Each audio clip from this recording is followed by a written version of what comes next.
The following is a conversation with Jordan Peterson, his second time on the Lex Friedman podcast. You have given a set of lectures on Nietzsche as part of the new Peterson Academy, and the lectures were powerful. There's some element of the contradictions, the tensions, the drama, the way you lock in on an idea, but then are struggling with that idea.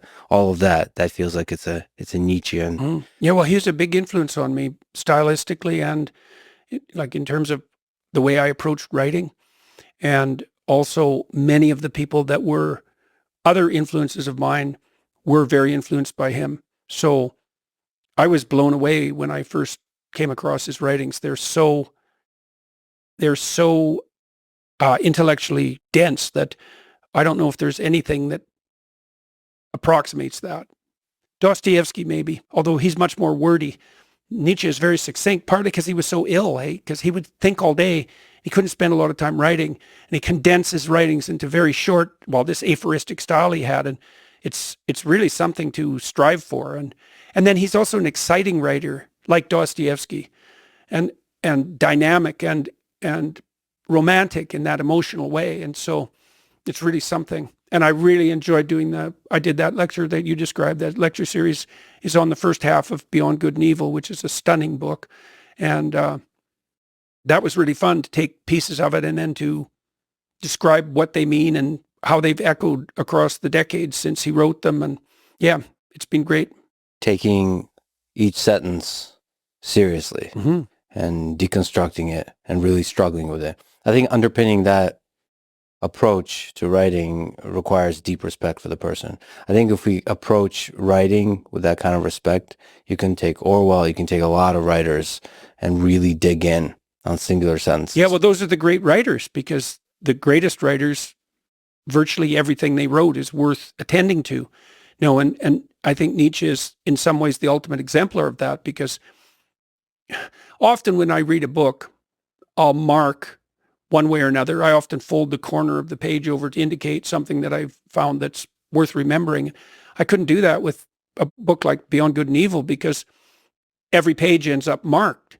And that's in marked contrast, so to speak, to many of the books I read now, where it's quite frequently now that I'll read a book and there won't be an idea in it that I haven't come across before. And with a thinker like Nietzsche, that's just not the case at the sentence level. And I don't think there's anyone that I know of who did that to a greater extent than he did. So there's other people whose thought is of equivalent value. I've returned recently, and I'm going to do a course to the work of this Romanian historian of religions, Mircea Eliade, who's not nearly as well known as he should be, and whose work, by the way, is a real antidote to the postmodern, nihilistic, Marxist stream of literary interpretation that the universities as a whole have adopted. And Eliade is like that too. I used this book called The Sacred and the Profane quite extensively in a book that I'm releasing in mid-November, We Who Wrestle with God, and it's of the same sort. It's endlessly analyzable. Eliade walked through the whole history of religious ideas, and he had the intellect that enabled him to do that, and everything he wrote is dreamlike in its density. So every sentence or paragraph is evocative in an image-rich manner, and that also, deepens and broadens the scope. And that's part of often what distinguishes writing that has a literary end from writing that's more merely technical. Like the literary writings have this imagistic and dreamlike reference space around them. And it takes a long time to turn a complex image into something semantic. And so if your writing evokes deep imagery, it has a depth that can't be captured merely in words. And the great romantic poetic philosophers, Nietzsche is a very good example, Dostoevsky is a good example, so is Mircea Eliade. They have that quality. And it's a good way of thinking about it. It's kind of interesting from the perspective of technical analysis of intelligence. There's a good book called The User Illusion, which is the best book on consciousness that I ever read. It explains the manner in which our communication is understandable in this manner. So imagine that when you're communicating something, you're trying to change the way that your target audience perceives and acts in the world. So that's an embodied issue. But you're using words which obviously aren't equivalent to the actions themselves. You can imagine that the words are surrounded by a cloud of images that they evoke, and that the images can be translated into actions. Yeah, and the greatest writing uses words in a manner that evokes images that profoundly affects perception and action. And so I would take the manner in which I act and behave. I would translate that into a set of images. My dreams do that for me, for example. Then I compress them into words. I toss you the words, you decompress them into the images and then into the actions. And that's what happens in a meaningful conversation. It's a very good way of understanding how we communicate linguistically. So if the words spring to the full visual complexity, and then that can then transform itself into action. Yeah, and change in perception. Because change in perception. Well, those are both relevant, and it's an important thing to understand, because the classic empiricists make the presumption, and it's an erroneous presumption, that perception is a value-free enterprise. And they assume that partly because they think of perception as something passive. You just turn your head and you look at the world and there it is. It's like, perception is not passive. There is no perception without action, ever.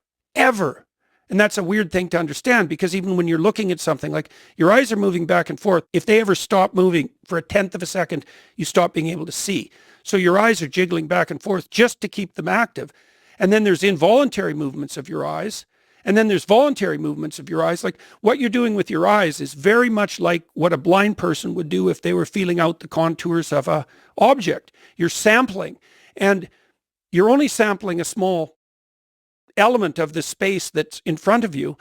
And the element that you choose to sample is dependent on your aims and your goals. So it's value saturated. And so all your perceptions are action predicated. And partly what you're doing when you're communicating is therefore not only changing people's actions, let's say, but you're also changing the strategy that they use to perceive. And so you change the way the world reveals itself for them. See, this is why it's such a profound experience to read a particularly deep thinker, because you could also think of your perceptions as the axioms of your thought. That's a good way of thinking about it. A perception is like what would you say? It's a thought that's so set in concrete that you now see it rather than conceptualize it. A really profound thinker changes the way you perceive the world. That's way deeper than just how you think about it or how you feel about it. What about not just profound thinkers, but thinkers that deliver a powerful idea? For example, utopian ideas of Marx, or utopian ideas, you could say dystopian ideas of Hitler. Those ideas are powerful, and they can saturate all your perception with values, and they focus you in a way where there's only a certain set of actions. Yeah, right. Even a certain set of emotions as well. And it's intense and it's direct, and they're so powerful that they completely alter the perception, and the words spring to life. Yeah, it's like a form of possession. So there's two things you need to understand to make that clear. The first issue is that, as we suggested or implied, that perception is action predicated, but action is goal predicated, right? You act towards a goal. And these propagandistic thinkers that you described, they attempt to unify all possible goals into a coherent singularity. And there's advantages of that. There's the advantage of simplicity, for example, which is a major advantage. And there's also the advantage of motivation, right? So if you provide people with a simple manner of integrating all their actions, you decrease their anxiety and you increase their motivation. Now, that can be a good thing if the unifying idea that you put forward is valid, but it's the worst of all possible ideas if you put forward an invalid unifying idea.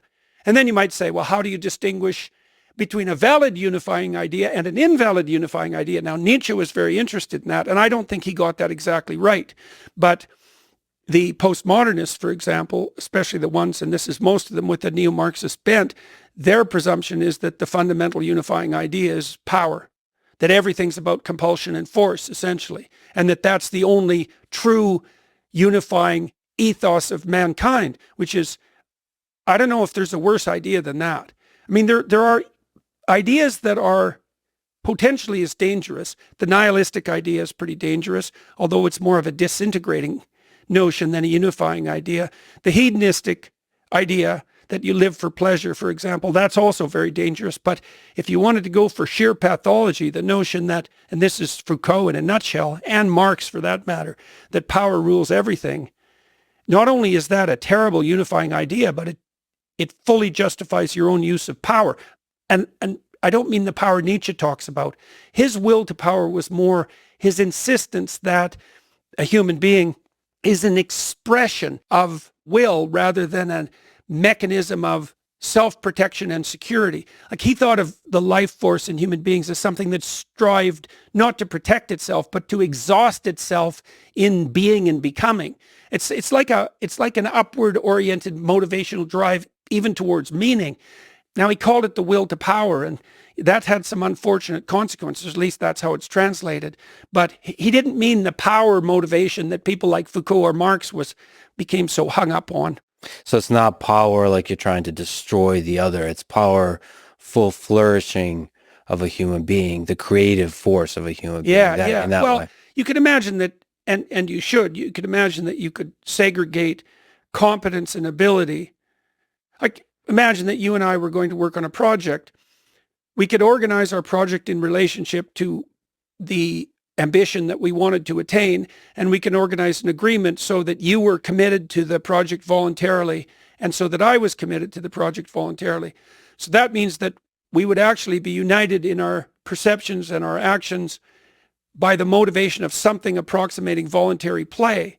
Now, you could also imagine another situation where I said, here's our goal, and you better help me or I'm going to kill your family. Well, the probability is that you would be quite motivated to undertake my bidding. And so then you might say, well, that's how the world works. It's power and compulsion. But the truth of the matter is that you can force people to see things your way, let's say, but it's nowhere near as good a strategy, even practically, than the strategy that would be associated with something like voluntary joint agreement of pattern of movement strategy towards a goal. See, this is such an important thing to understand because it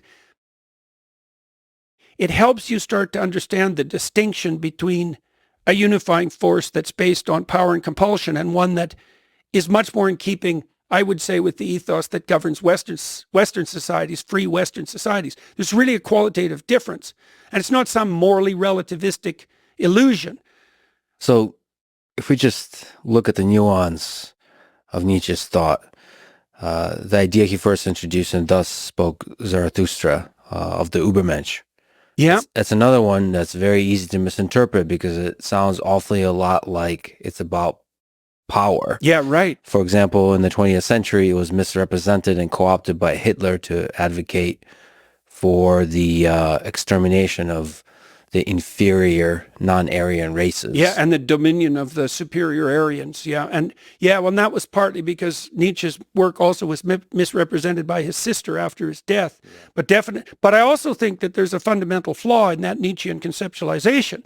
So Nietzsche, of course, famously announced the death of God, but he did that in a manner that was accompanied by dire warnings, like Nietzsche said, because people tend to think of that as a triumphalist statement. But Nietzsche actually said that he really said something like the unifying ethos under which we've organized ourselves psychologically and socially has now been fatally undermined by the rationalist proclivity, by the empiricist proclivity. There's a variety of reasons.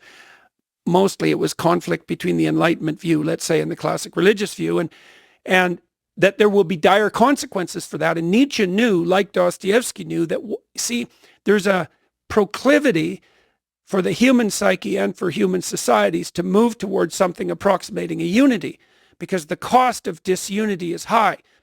Fractionation of your goals, so that means you're less motivated to move forward than you might be because there's many things competing for your attention, and also anxiety, because anxiety actually signals something like goal conflict. So there's an inescapable proclivity of value systems to unite. Now, if you kill the thing that's uniting them, that's the death of God, they either fractionate and you get confusion, anxiety, and hopelessness, or you get social disunity, or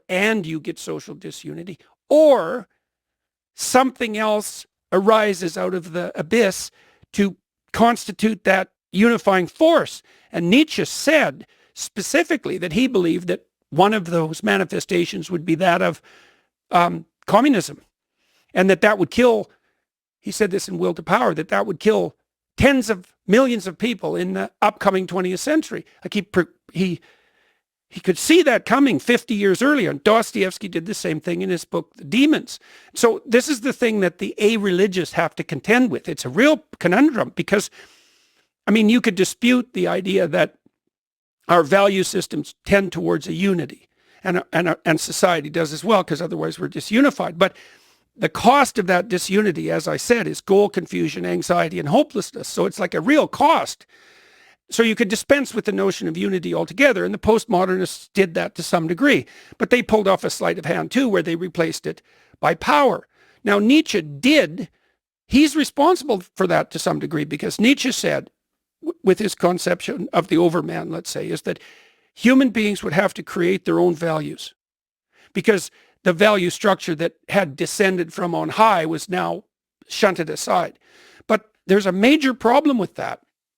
Many major problems. The psychoanalysts were the first people who really figured this out after Nietzsche, because imagine that we don't have a relationship with the transcendental anymore that orients us. Okay, now we have to turn to ourselves.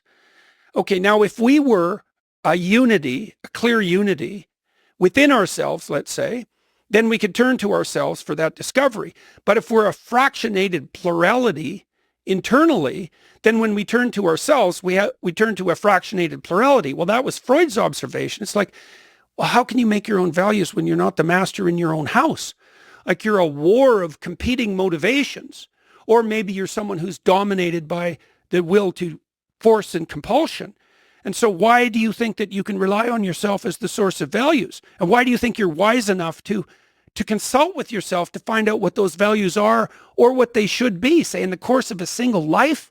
I mean, you know, it's difficult to organize your own personal relationship, like one relationship in the course of your life, let alone to try to imagine that out of whole cloth you could construct an ethos that would be psychologically and socially stabilizing and last over the long run. It's like, and of course, Marx, people like that, the people who reduce human motivation to a single axis, they had the intellectual hubris to imagine that they could do that. Postmodernists are a good example of that as well. Okay, but if we lay on the table religion, communism, Nazism, they are all unifying ethos. They're unifying ideas, but they're also horribly dividing ideas. They both unify and divide. Religion has also divided people. Yeah. Because in the nuances of how the different peoples wrestle with God, they have come to different conclusions, and then they use those conclusions, or perhaps the people in power use those conclusions to then start wars, to start hatred, to divide. Yeah, well, it's one of the key sub-themes in the Gospels is the sub-theme of the Pharisees. And so the fundamental enemies of Christ in the Gospels are the Pharisees and the scribes and the lawyers. So what does that mean? The Pharisees are religious hypocrites. The scribes are academics who worship their own intellect. And the lawyers are the legal minds who use the law as a weapon. And so they're the enemy of the Redeemer. That's a subplot in the gospel stories. And that actually all means something. The Pharisaic problem is that the best of all possible ideas can be used by the worst actors in the worst possible way. And maybe this is an existential conundrum, is that the most evil people use the best possible ideas to the worst possible ends. And then you have the conundrum of how do you separate out, let's say, the genuine religious people from those who use the religious enterprise only for their own machinations. We're seeing this happen online. Like one of the things that you're seeing happening online, I'm sure you've noticed this, especially on the right-wing psychopathic troll side of the distribution, is the weaponization of a certain form of Christian ideation. And that's often marked, at least online, by the presence of, what would you say, cliches like Christ is king, which has a certain religious meaning, but a completely different meaning in this sphere of emerging right-wing pathology. Right-wing. The political dimension isn't the right dimension of analysis, but it's definitely the case that the best possible ideas can be used for the worst possible purposes. And that also brings up another specter, which is like, well, is there any reliable and valid way of distinguishing truly beneficial unifying ideas from those that are pathological? And so that's another thing that I tried to detail out in these lectures, but also in this new book. It's like, how do you tell the good actors from the bad actors at the most fundamental level of analysis? And good ideas from the bad ideas, and you lecture on truth that Nietzsche also struggled with. So how do you know that communism is a bad idea versus it's a good idea implemented by bad actors? Right. That's a more subtle variant of the religious problem, and that's what the communists say all the time. The modern day communists are like, real communism has never been tried, and you could say, I suppose, with some justification, you could say that real Christianity has never been tried because we always fall short of the ideal mark. And so, I mean, my rejoinder to the communists is something like, every single time it's been implemented, wherever it's been implemented, regardless of the culture and the background of the people who've implemented it, it's had exactly the same catastrophic consequences. It's like, I don't know how many examples you need of that, but I believe we've generated sufficient examples so that that case is basically resolved. Now, the general rejoinder to that is, it's really something like, well, if I was in charge of the communist enterprise, the utopia would have come about. Right. But that's also a form of dangerous pretense. Part of the way, see, that problem is actually resolved to some degree in the developing notion of sacrifice that emerges in the Western canon over thousands and thousands of years. So one of the suggestions, for example, and this is something exemplified in the Passion story, is that you can tell the valid holder of an idea because that holder will take the responsibility for the consequences of his idea onto himself. And that's why, for example, you see one way of conceptualizing Christ in the gospel story is as the ultimate sacrifice to God. So you might ask, well, what's the ultimate sacrifice? And there are variants of an answer to that. One form of ultimate sacrifice is the sacrifice of a child, the offering of a child, and the other is the offering of the self. And the story of Christ brings both of those together because he's the Son of God that's offered to God. And so it's an archetypal resolution of that tension between ultimate sacrifice. Ultimate because once you're a parent, most parents would rather sacrifice themselves than their children, right? So you have something that becomes of even more value than yourself. But the sacrifice of self is also a very high order level of sacrifice. Christ is an archetype of the pattern of being that's predicated on the decision to offer everything up to the highest value, right? That pattern of self-sacrifice. And I think part of the reason that's valid is because the person who undertakes to do that pays the price themselves. It's not externalized. They're not trying to change anyone else, except maybe by example. It's your problem. And that, like Solzhenitsyn pointed that out too. When he was struggling with the idea of good versus evil. And you see this in more sophisticated literature, in really unsophisticated literature or drama. There's a good guy and the bad guy, and the good guy's all good, and the bad guy's all bad. And in more sophisticated literature, the good and bad are abstracted. You can think of them as spirits, and then those spirits possess all the characters in the complex drama to a greater or lesser degree, and that battle is fought out both socially and internally.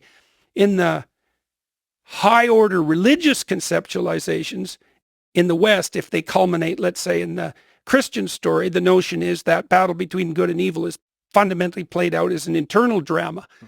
Yeah, so for a religious ethos, the battle between good and evil is fought within each individual human heart. Right. It's your moral duty to constrain evil within yourself. And well, there's more to it than that, because there's also the insistence that if you do that, that makes you the most effective possible, like, warrior, let's say, against evil itself in the social world. That you start with the battle that occurs within you, in the soul, let's say. The soul becomes the battleground between the forces of good and evil. The idea that there's an idea there too, which is if that battle is undertaken successfully, then it doesn't have to be played out in the social world as actual conflict, right? You can rectify the conflict internally without it having to be played out as fate, as Jung put it. So what would you say to Nietzsche, who called Christianity the slave morality? And his critique of religion in that way was slave morality versus master morality. And then you put in Ubermensch into that. See, I would say that the woke phenomenon is the manifestation of the slave morality that Nietzsche criticized, and that there are elements of Christianity that can be gerrymandered to support that mode of perception and conception. But I think he was wrong in his essential criticism of Christianity in that regard. Now, it's complicated with Nietzsche, because Nietzsche never criticizes the gospel stories directly. What he basically criticizes is something like the pathologies of institutionalized religion. And I would say most particularly of the, what would you say, of the sort of casually too nice Protestant form.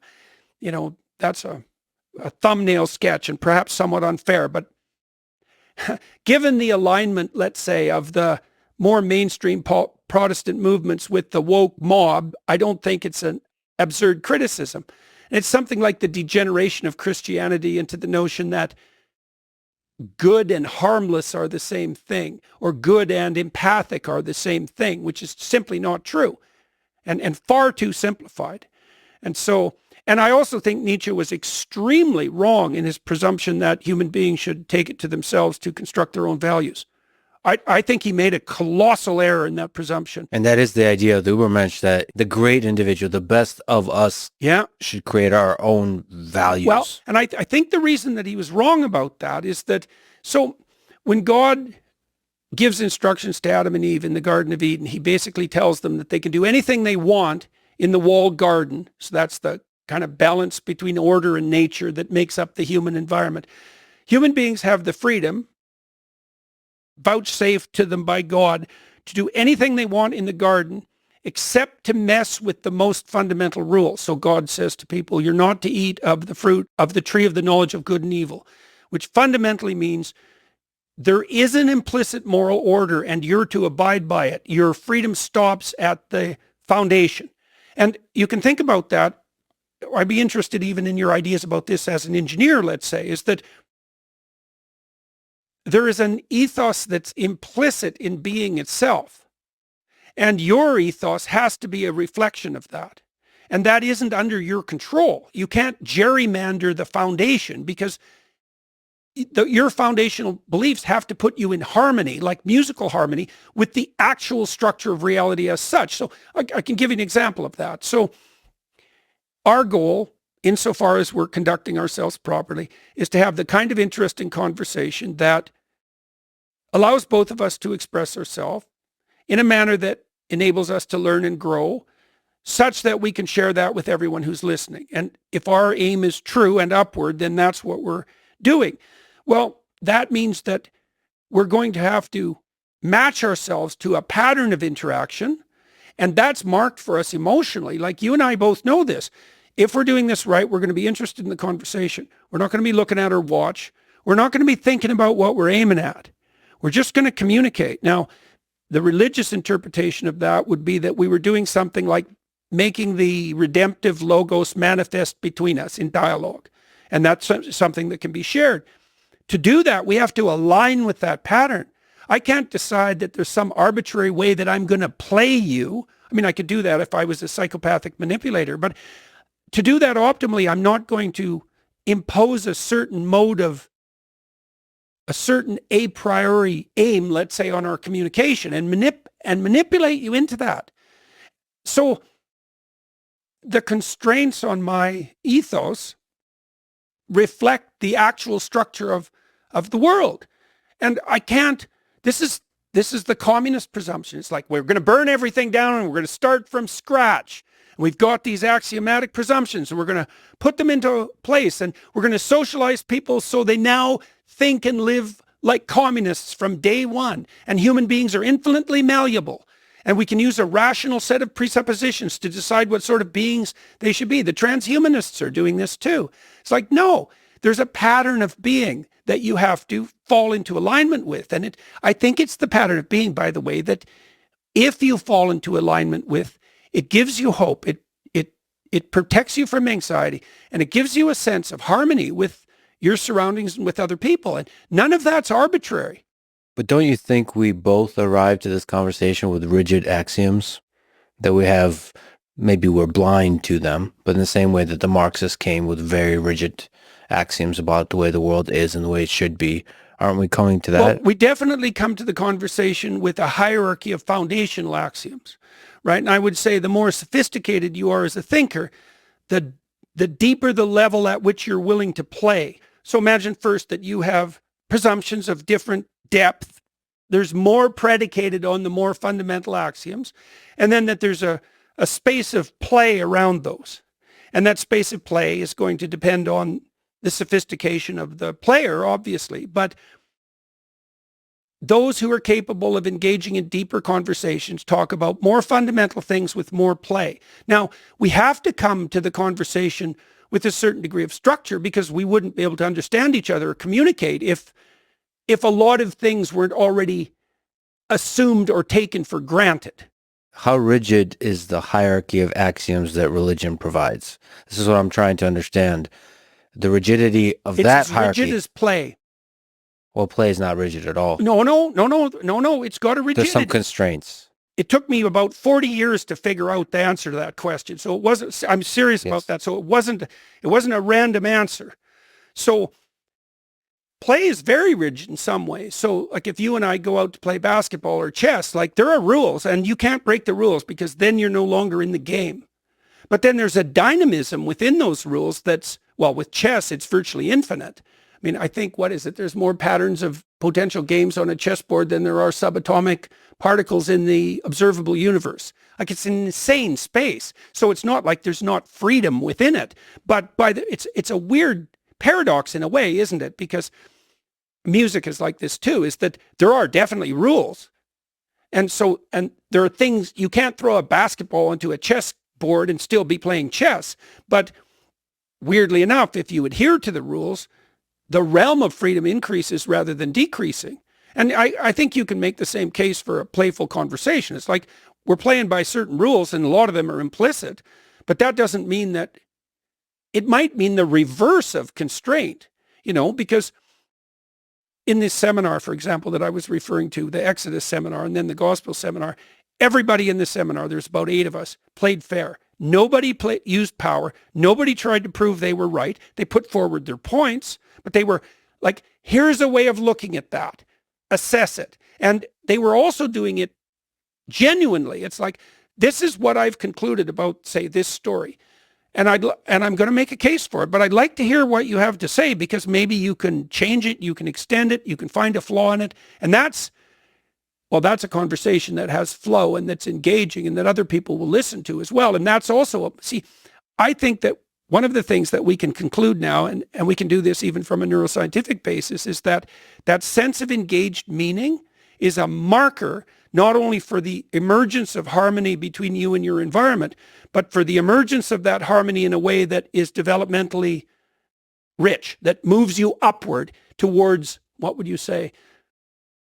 Well, I think towards a more effective entropic state. That's actually the technical answer to that. But it makes you more than you are. And there's a directionality in that. Well, I would like to the reason I like talking about communism, because it has clearly been shown as a set of ideas to be destructive to humanity.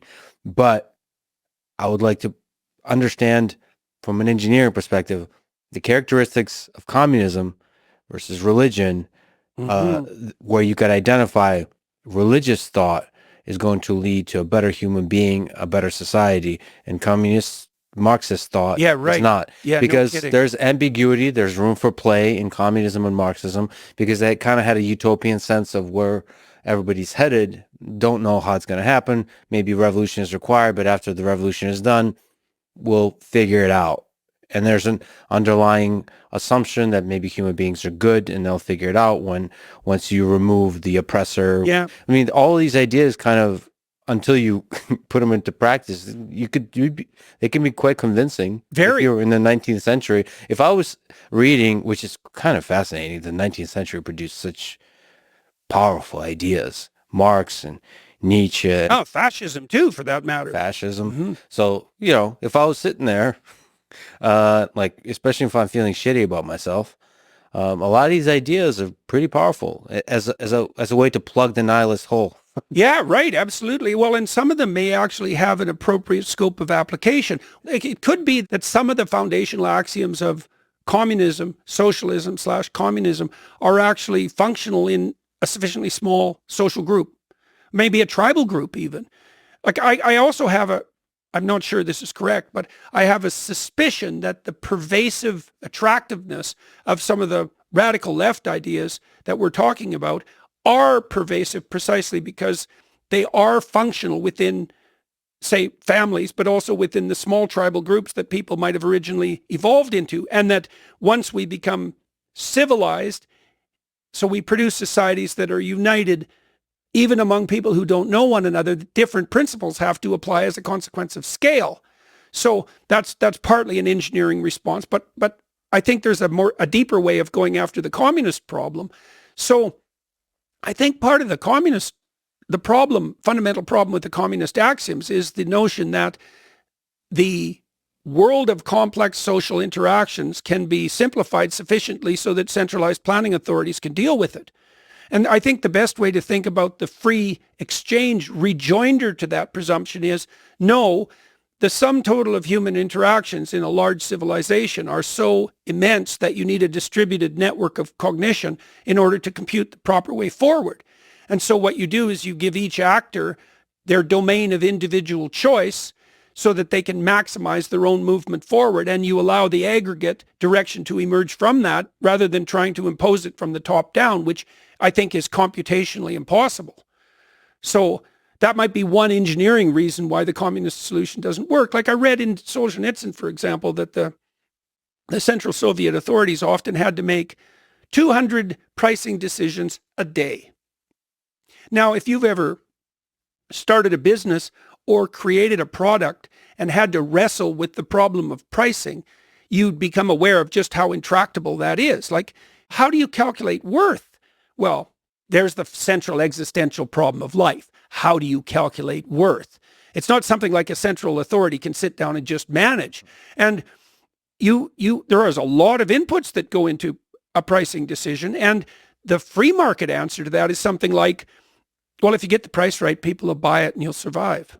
This is a fascinating way to describe how ideas fail. So communism perhaps fails because just like with people who believe the earth is flat, when you look outside, it looks flat, but you can't see beyond the horizon, I guess. So yeah, right. In the same way with communism seems like a great idea in my family and my people I love, but it doesn't scale. And it doesn't iterate.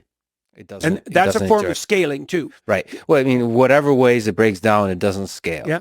And you're saying religious thought is a thing that might scale. I would say religious thought is the record of those ideas that have in fact scaled. Right. And right. iterated. Well, iterated. Does religious thought iterate? So, I mean, there's a fundamental conservative aspect to religious thought. Yeah. Tradition. Yeah. This is why I like Mircea Eliade, for example, who I referred to earlier.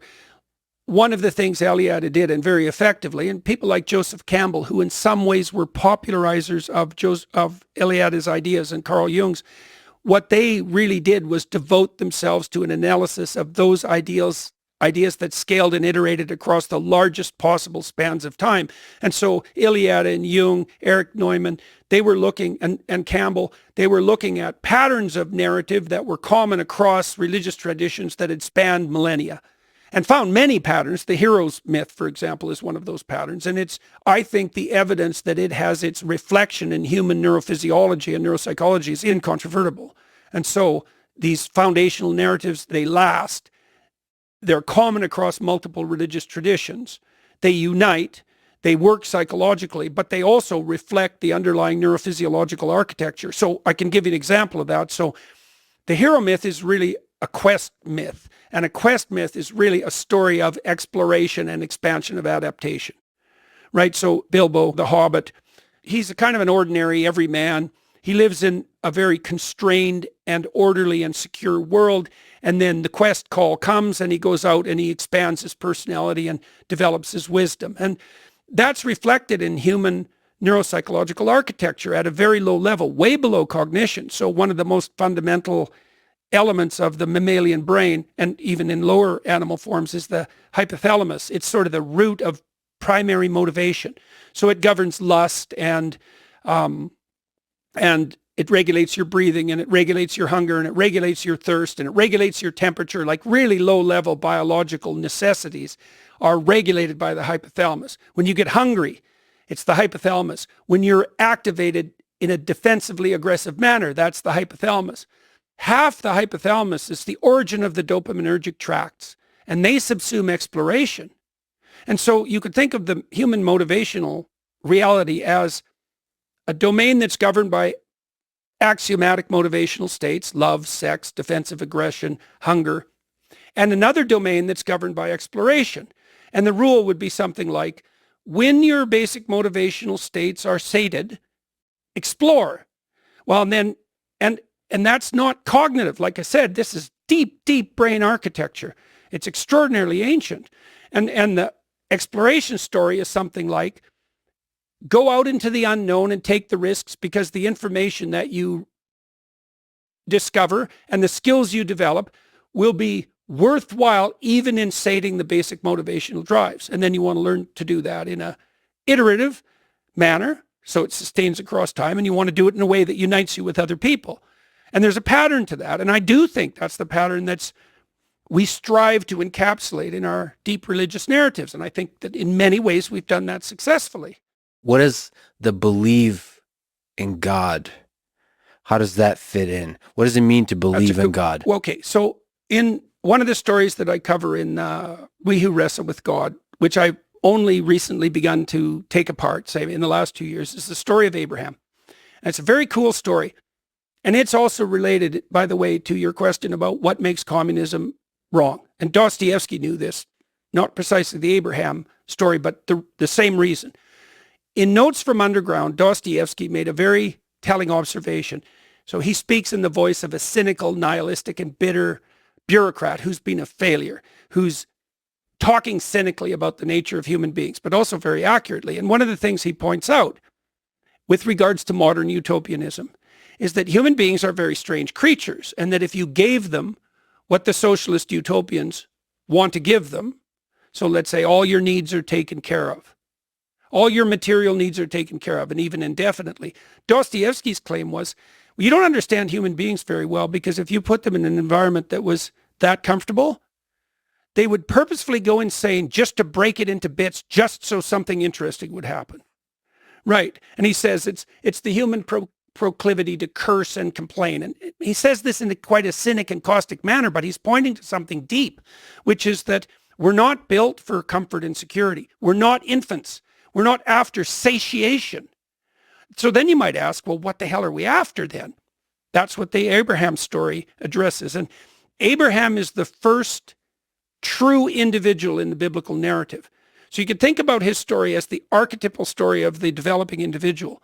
So you said, well, what's God? Well, in the Abraham story, God is characterized a lot of different ways in the classic religious texts. Like the Bible is actually a compilation of different characterizations of the divine, with the insistence that they reflect an underlying unity.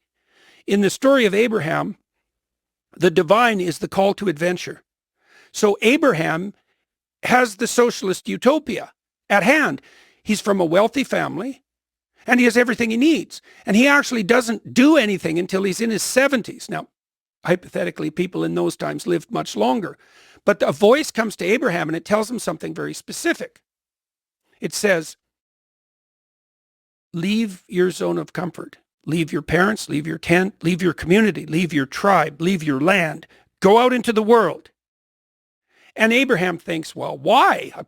I've got naked slave girls peeling grapes and feeding them to me. It's like, what do I need an adventure for? And God tells him, and this is the covenant, by the way, part of the covenant that the God of the Israelites makes with his people. It's very, very specific. It's very brilliant. He says, if you follow the voice of adventure, you'll become a blessing to yourself. So that's a good deal because people generally live at odds with themselves. And he says, God says, that's not all. You'll become a blessing to yourself in a way that furthers your reputation among people and validly, so that you'll accomplish things that were real and people will know it and you'll be held high in their esteem and that will be valid. So that's a pretty good deal because social people would like to be regarded as of utility and worth by others. And so that's a good deal. And God says, that's not all. You'll establish something of lasting, permanent, and deep value. That's why Abraham becomes the father of nations. And finally, he caps it off and he says, there's a better element even to it. There's a capstone. You'll do all three of those things in a way that's maximally beneficial to everyone else. And so the divinity in the Abrahamic story is making a claim. He says, first of all, there's a drive that you should attend to. So the spirit of adventure that calls you out of your zone of comfort. Now, if you attend to that and you make the sacrifices necessary to follow that path, then the following benefits will accrue to you. Your life will be a blessing. Everyone will hold you in high esteem. You'll establish something of permanent value, and you'll do it in a way that's maximally beneficial to everyone else. And so think about what this means biologically or from an engineering standpoint. It means that the instinct to develop that characterizes outward moving children, let's say, or adults, is the same instinct that allows for psychological stability, that allows for movement upward in a social hierarchy, that establishes something iterable, and that does that in a manner that allows everyone else to partake in the same process. Well, that's a good deal. And I can't see how it cannot be true, because the alternative hypothesis would be that the spirit that moves you beyond yourself to develop, the spirit of a curious child, let's say, what is that antithetical to your own esteem? Is that antithetical to other people's best interest? Is it not the thing that increases the probability that you'll do something permanent? That's a stupid theory. So God is a call to adventure with some constraints. A call to true adventure. To true adventure. True adventure. Yeah, and then that's a good observation, because that begs the question, what constitutes the most true adventure? Well, that's not fully fleshed out until, at least from the Christian perspective, let's say, that's not fully fleshed out until the Gospels, because the passion of Christ is you could say, this is the perfectly reasonable way of looking at it, the passion of Christ is the truest adventure of Abraham. That's a terrible thing, because the passion story is a catastrophic tragedy, although it obviously has its redemptive elements. But one of the things that's implied there is that there's no distinction between the true adventure of life and taking on the pathway of maximal responsibility and burden. And I can't see how that cannot be true. Because the counter hypothesis is, well, Lex, the best thing for you to do in your life is to shrink from all challenge and hide, right? To remain infantile, to remain secure, not to ever push yourself beyond your limits, not to take any risks. Well, no one thinks that's true. So basically, the maximally worthwhile adventure could possibly be highly correlated with the hardest possible available adventure. The hardest possible available adventure voluntarily undertaken. Does it have to be voluntary? voluntary? It has to be absolutely. How do you define voluntarily? Well, here's an example of that. That's a good question too. When Christ is the night before the crucifixion, which in principle he knows is coming, he asks God to relieve him of his burden. And understandably so. I mean, that's the scene famously in which he's literally sweating blood, because he knows what's coming. And the Romans designed crucifixion to be the most agonizing, humiliating, and disgusting possible death. Right. So there was every reason to be apprehensive about that. And you might say, well, could you undertake that voluntarily as an adventure? And the answer to that is something like, well, what's your relationship with death? Like, that's a problem you have to solve. And you could fight it, and you could be bitter about it. And there's reasons for that, especially if it's painful and degrading. But the alternative is something like, well, it's what's fleshed out in religious imagery always. It's very difficult to cast into words. It's like, no, you welcome the struggle. That's why I called the book We Who Wrestle with God. You welcome the struggle. And Lex, I don't see how you can come to terms with life without construing it as something like, bring it on, welcome the struggle. And I can't see that there's a limit to that. It's like, well, I welcome the struggle until it gets difficult. Well, so there's not a bell curve, like the struggle in moderation. Basically, you have to welcome whatever as hard as it gets. And the crucifixion in that way is a symbol of that. Well, and it's worse than that in some ways, because the crucifixion exemplifies the worst possible death. But that isn't the only element of the struggle, because mythologically, classically, after Christ's death, he harrows hell. And what that means, as far as I can tell, psychologically, is that you're not only required, let's say, to take on the full existential burden of life and to welcome it, regardless of what it is, and to maintain your upward aim despite all temptations to the contrary, but you also have to confront the root of malevolence itself. So it's not merely tragedy. And I think the malevolence is actually worse. And the reason I think that is because I know the literature on post-traumatic stress disorder. And most people who encounter, let's say, a challenge that's so brutal that it fragments them, it isn't mere suffering that does that to people. It's an encounter with malevolence that does that to people. Their own sometimes, often, by the way. Soldier will go out into a battlefield and find out that there's a part of him that really enjoys the mayhem. And that conceptualization doesn't fit in well with everything he thinks he knows about himself and humanity. And after that contact with that dark part of himself, he never recovers.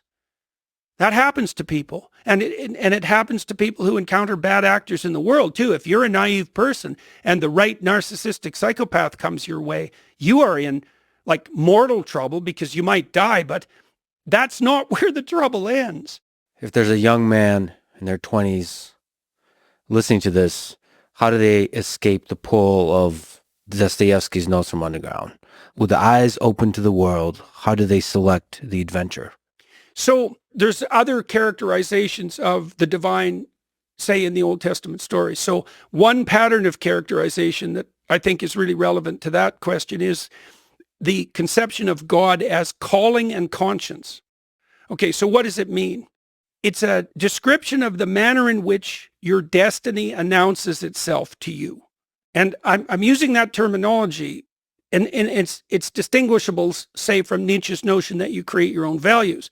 It's like, part of the way you can tell that that's wrong is that you can't voluntarily gerrymander your own interests, right? Like, you find some things interesting, and that seems natural and autonomous, and other things you don't find interesting, and you can't really force yourself to be interested in them. Now, so what is the domain of interest that makes itself manifest to you? Well, it's like an autonomous spirit. It's like certain things in your field of perception are illuminated to you. You think, oh, that's interesting, that's compelling, that's gripping. Rudolf Otto, who studied the phenomenology of religious experience, described that as numinous. The thing grips you because you're compelled by it, and maybe it's also somewhat anxiety-provoking. It's the same reaction that like a cat has to a dog when the cat's hair stands on end. That's an awe response. And so there's going to be things in your phenomenological field that pull you forward, compel you. That's like the voice of positive emotion and enthusiasm.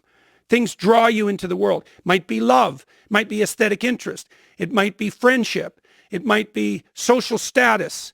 It might be duty and industriousness. Like there's various domains of interest that shine for people. That's sort of on the positive side. God is calling, right? That would be akin to the spirit of adventure for Abraham. But there's also God is conscience. And this is a useful thing to know too. Certain things bother you. They take root within you, and they turn your thoughts towards certain issues. Like there are things you're interested in that you've pursued your whole life. There are things I'm interested in that I felt as a moral compulsion. And so you could think, and I think the way you can think about it technically is that something pulls you forward so that you move ahead and you develop. And then another voice, this is a voice of negative emotion, says, while you're moving forward, stay on this narrow pathway, right? And it'll mark deviations, and it marks deviations with shame and guilt and anxiety, regret. And that actually has a voice. Don't do that. Well, why not? Well, you're wandering off the straight and narrow path. So the divine marks the pathway forward and reveals it, but then puts up the constraints of conscience. And the divine in the Old Testament is portrayed not least as the dynamic between calling and conscience. What do you do with the negative emotions? You didn't mention envy. There's some really dark ones that can really pull you into some bad places. Envy, fear. Yeah, envy is a really bad one. Pride and envy are among the worst. Those are the sins of Cain, by the way, in the story of Cain and Abel. Because Cain fails because his sacrifices are insufficient. He doesn't offer his best. And so he's rejected. And that makes him bitter and unhappy. And he goes to complain to God, and God says to him two things. He said, if God tells him, if your sacrifices were appropriate, you'd be accepted. It's a brutal thing. It's a brutal rejoinder. And he also says, you can't blame your misery on your failure. You could learn from your failure. When you failed, you invited in the spirit of envy and resentment, and you allowed it to possess you. And that's why you're miserable. And so Cain is embittered by that response, and that's when he kills Abel. And so you might say, well, how do you fortify yourself against that pathway of resentment? And part of classic religious practice is aimed to do that precisely. What's the antithesis of envy? Gratitude. That's something you can practice, right? And I mean, literally practice. I think envy is one of the biggest enemies for a young person, because basically you're starting from nowhere.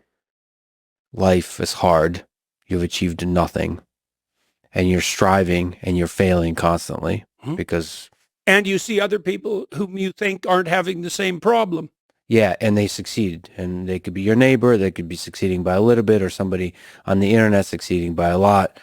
And I think that can really pull a person down. That kind of envy can really destroy a person. Yeah, definitely. Well, the gratitude element would be something like, well, yeah, you don't know anything, and you're at the bottom, but you're not 80. Mm-hmm. You know, one of the best predictors of wealth in the United States is age. So then you might say, well, who's got it better? The old rich guy or the young poor guy? And I would say most old rich guys would trade their wealth for youth. So it's not exactly clear at all at any stage who's got the upper hand, who's got the advantage. And, you know, you could say, well, I've got all these burdens in front of me because I'm young and oh my God. Or you could say, every dragon has its treasure. And that's actually a pattern of perception. You know, I'm not saying that people don't have their challenges. They certainly do. But discriminating between a challenge and an opportunity is very, very difficult. And learning to see a challenge as an opportunity, that's the beginning of wisdom. It's interesting. I don't know how it works. Maybe you can elucidate. But when you have envy towards somebody, if you just celebrate them, so gratitude, but actually, as opposed to sort of ignoring and being grateful for the things you have, like literally celebrate that person, it transforms, it lights the way. I don't know why that is exactly. The only reason you're envious is because you see someone who has something that you want. Okay, so let's think about it. Well, first of all, the fact that they have it means that in principle, you could get it. At least someone has. So that's a pretty good deal. And then you might say, well, the fact that I'm envious of that person means that I actually want something. And then you might think, well, what am I envious of? I'm envious of their attractiveness to women. It's like, okay, well, now you know something about yourself. You know that one true motivation that's making itself manifest to you is that you wish that you would be the sort of person who is attractive to women. Now, of course, that's an extremely common longing among men, period, but particularly among young men.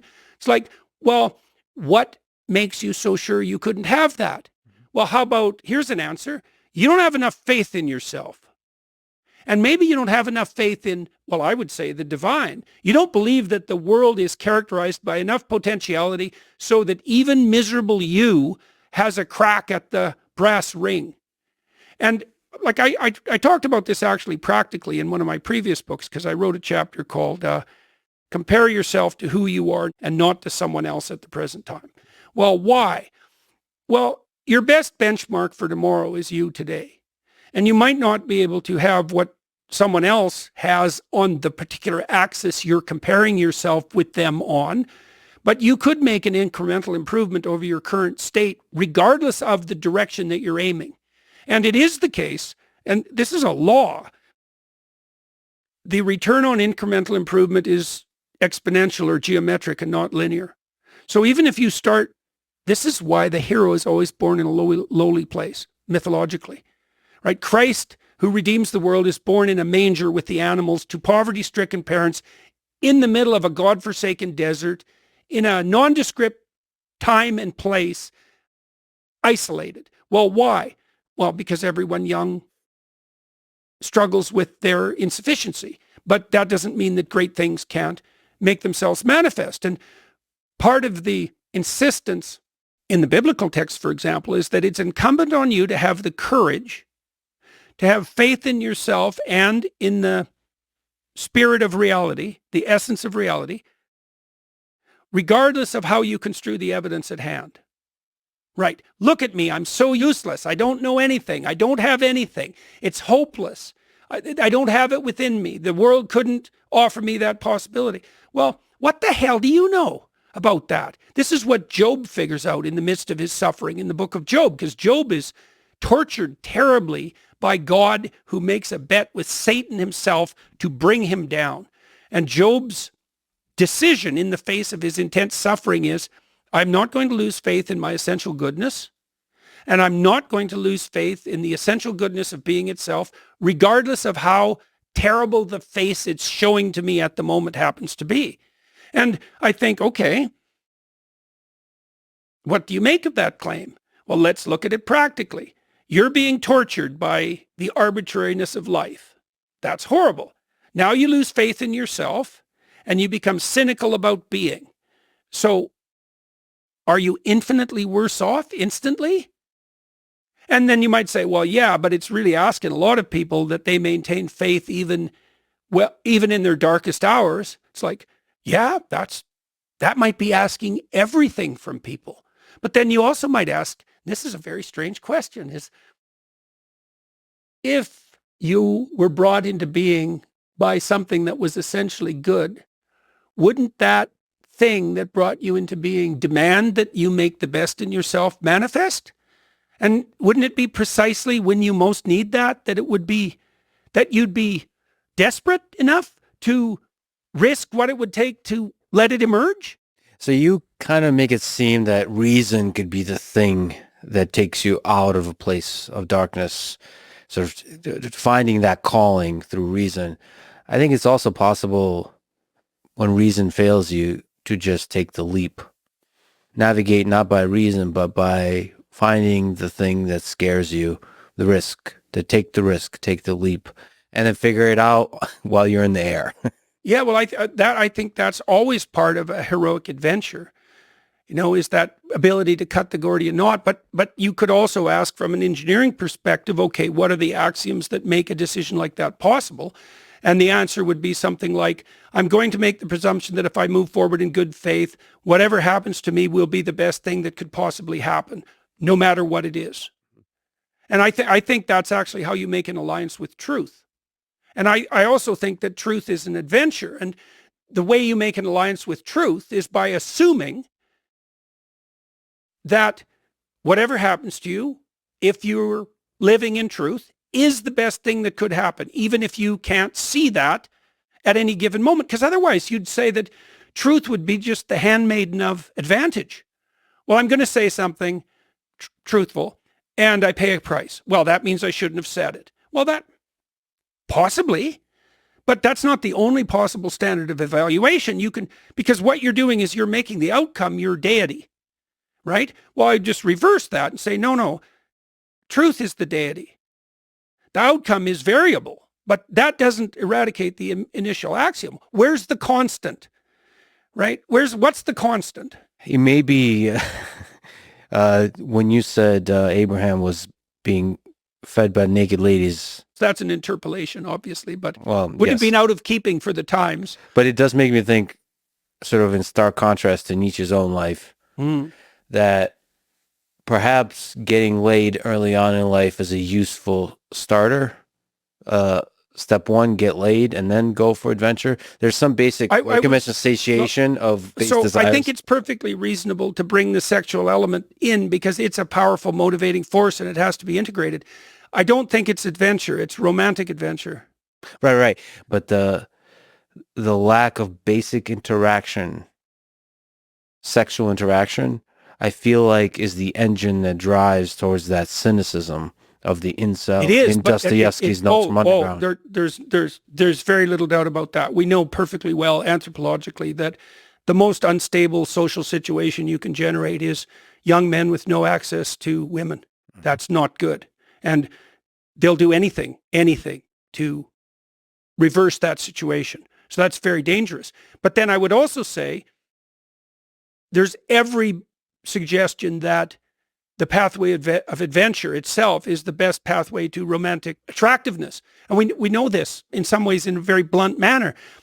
The Google boys, the engineers who are too, what would you say, naively oriented towards empirical truth to note when they're being politically incorrect, they wrote a great book called A Billion Wicked Thoughts, which I really like. It's a very good book, and it's engineers as psychologists. And so they'll say all sorts of things that no one with any sense would ever say that happen to be true. And they studied the pattern of pornographic fantasy, and women like pornographic stories, not images. So women's use of pornography is literary. Who are the main protagonists in female pornographic fantasy? Pirates, werewolves, vampires, surgeons, billionaires. Tony Stark, you know. Yeah. And so the basic pornographic narrative is Beauty and the Beast. Those 5 categories. Terrible, aggressive male, tameable by the right relationship, hot erotic attraction. And so I would say to the young men who, and I have many times to the young men who are locked in isolation, it's first of all, join the bloody club, because the default value of a 15-year-old male on the mating market is 0. And there's reason for that. You know, and 0 is a bit of an exaggeration, but not much.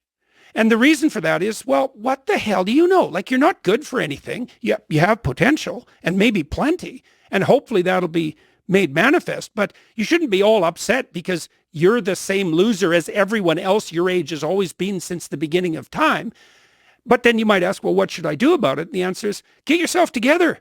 You know, stand up straight with your shoulders back, take on some adventure, find your calling, abide by your conscience, put yourself together, and you'll become attractive. And we know this is, we know this is true.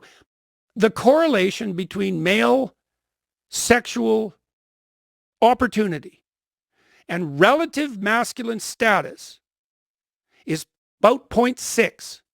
That's higher than the correlation between intelligence and academic achievement. I don't think that there's a larger correlation between 2 independent phenomena in the entire social science and health literature than the correlation between relative male social status and reproductive success. It's by far the most fundamental determinant. Well, what's the cause and effect there? It's a loop. Men are motivated to attain social status because it confers upon them reproductive success. And that's not only cognitively, but biologically. I'll give you an example of this. There's a documentary I watch from time to time, which I think is the most brilliant documentary I've ever seen. It's called Crumb.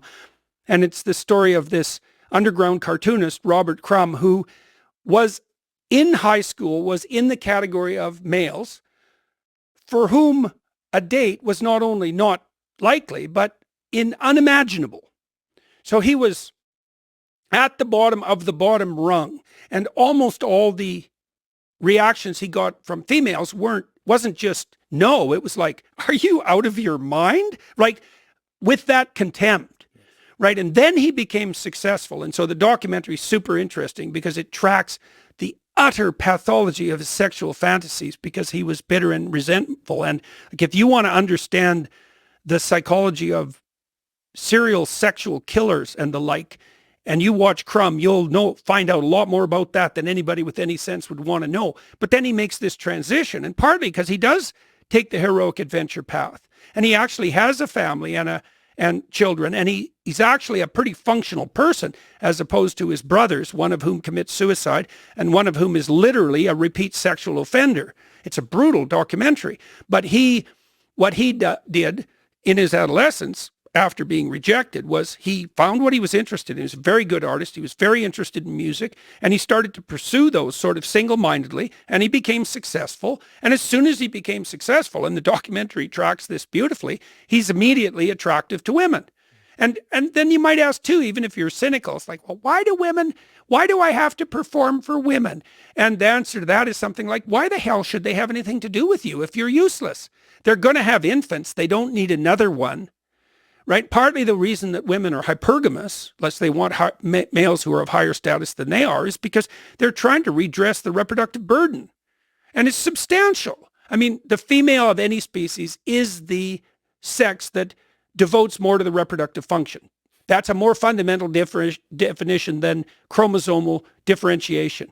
And that's taken to its ultimate extreme with humans.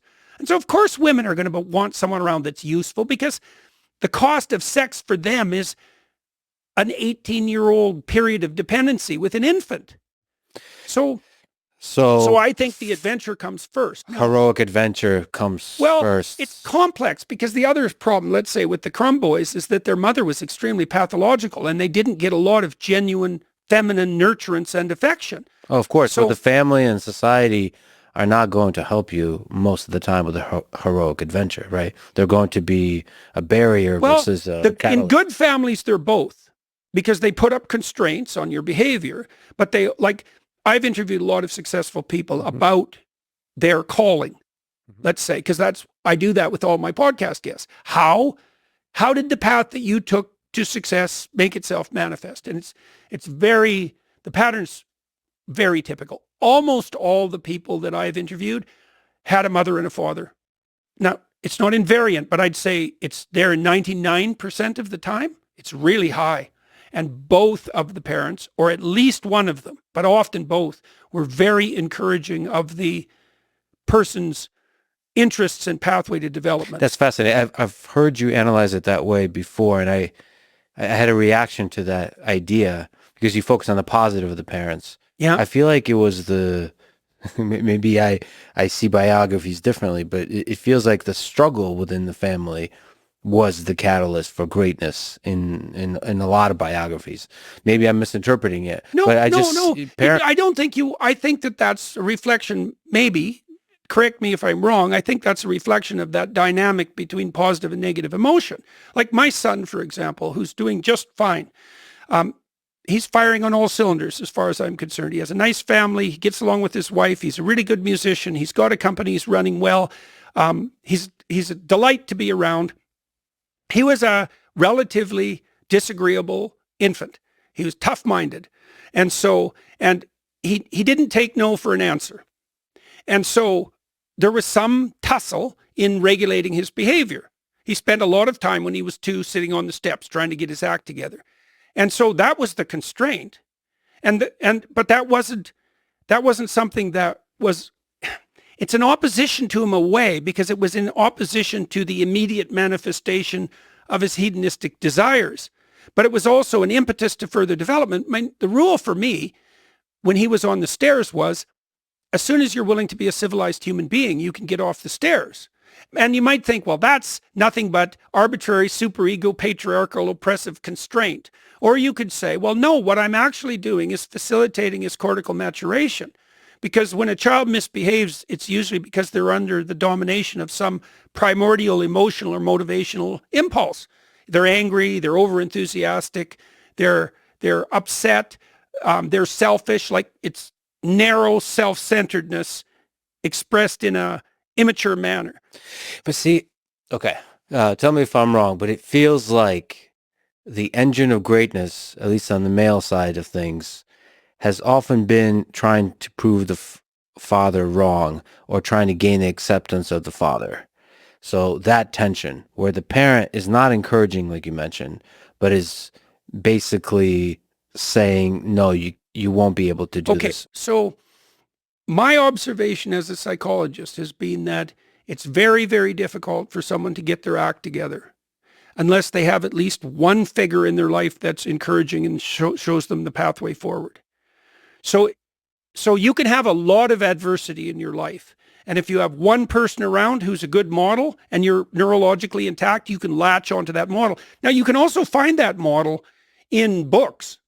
And people do that sometimes. Like I've interviewed people who had pretty fragmented childhoods who turned to books and found the pattern that guided them in, like, let's say, the adventures of the heroes of the past, because that's a good way of thinking about it. And I read a book called Angela's Ashes that was written by an Irish author, Frank McCourt. Fantastic book, beautiful book.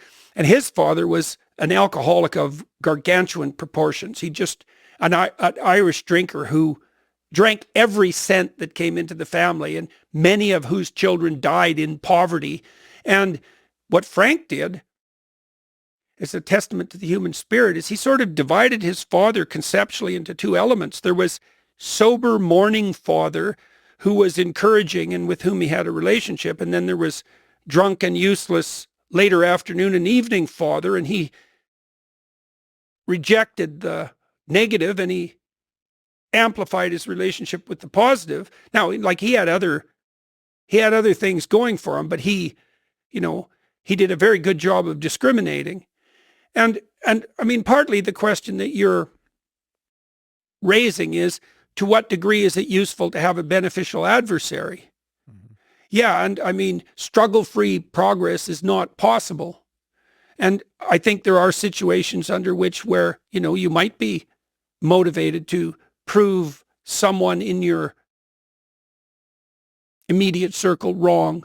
But then that also implies that at some level, for some reason, you actually care about their judgment. You just didn't write them off completely. Well, I mean, that's why I say there's an archetype of a young man trying to gain the approval of his father. Mm-hmm. And I think that repeats itself in a bunch of biographies that I've read. I don't know, there must have been an engine somewhere that they found of approval, of encouragement. Maybe in books, maybe in the mother, or maybe the role of the parents is flipped. Well, my father was hard to please. Very. Did you ever succeed? Yes, but it wasn't easy, ever. When was the moment when you succeeded?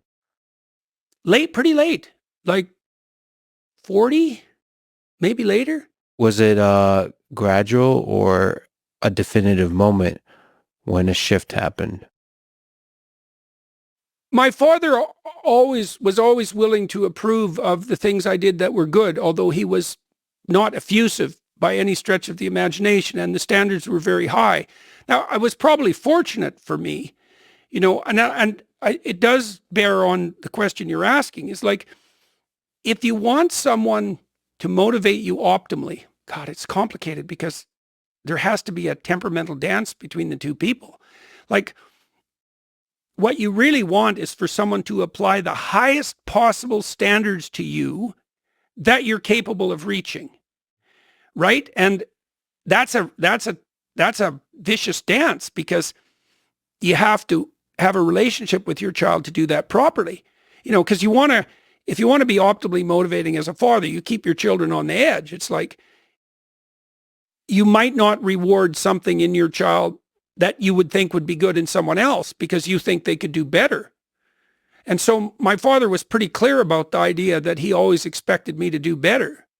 And was that troublesome? It was like, I felt often when I was young that there was no pleasing him, But I also knew that that wasn't right. See, I actually knew that wasn't right because I could remember, especially I think when I was very young, that I did things that he was pleased about. I knew that was possible. So it wasn't unpredictable and arbitrary. It was just difficult. It sounds like he's hit a pretty good optimal, but it's for each individual human that optimal differs. Well, And that's why you why have it's to have a hard. relationship with your children. You have to know them. And well, with yourself too. And with your wife. You can't hit that optimal. That optimal is probably love. That's because love isn't just acceptance. Love is acceptance and encouragement. And it's not just that either. It's also, no, don't do that. That's beneath you. You're capable of more. And how harsh should that be? It's like, that's a really hard question. You know, like if you really love someone, you're not going to put up with their stupidity. Don't do that. You know, one of the rules I had with my little kids was, don't do anything that makes you look like an idiot in public. Why? Because I don't want you disgracing yourself. Why not? Because I like you. I think you're great. And you're not going to act like a bloody fool in public so that people get the wrong idea about you. No. What about inside a relationship? How a successful relationship is how much challenge, how much peace? Is a successful relationship one that is easy or one that is challenging? I would say to some degree that depends on your temperament. My wife is quite a provocative person. And there are times when I suppose, do I wish that, there are times when I casually wish that she was easier to get along with. But as soon as I think about it, I don't think that.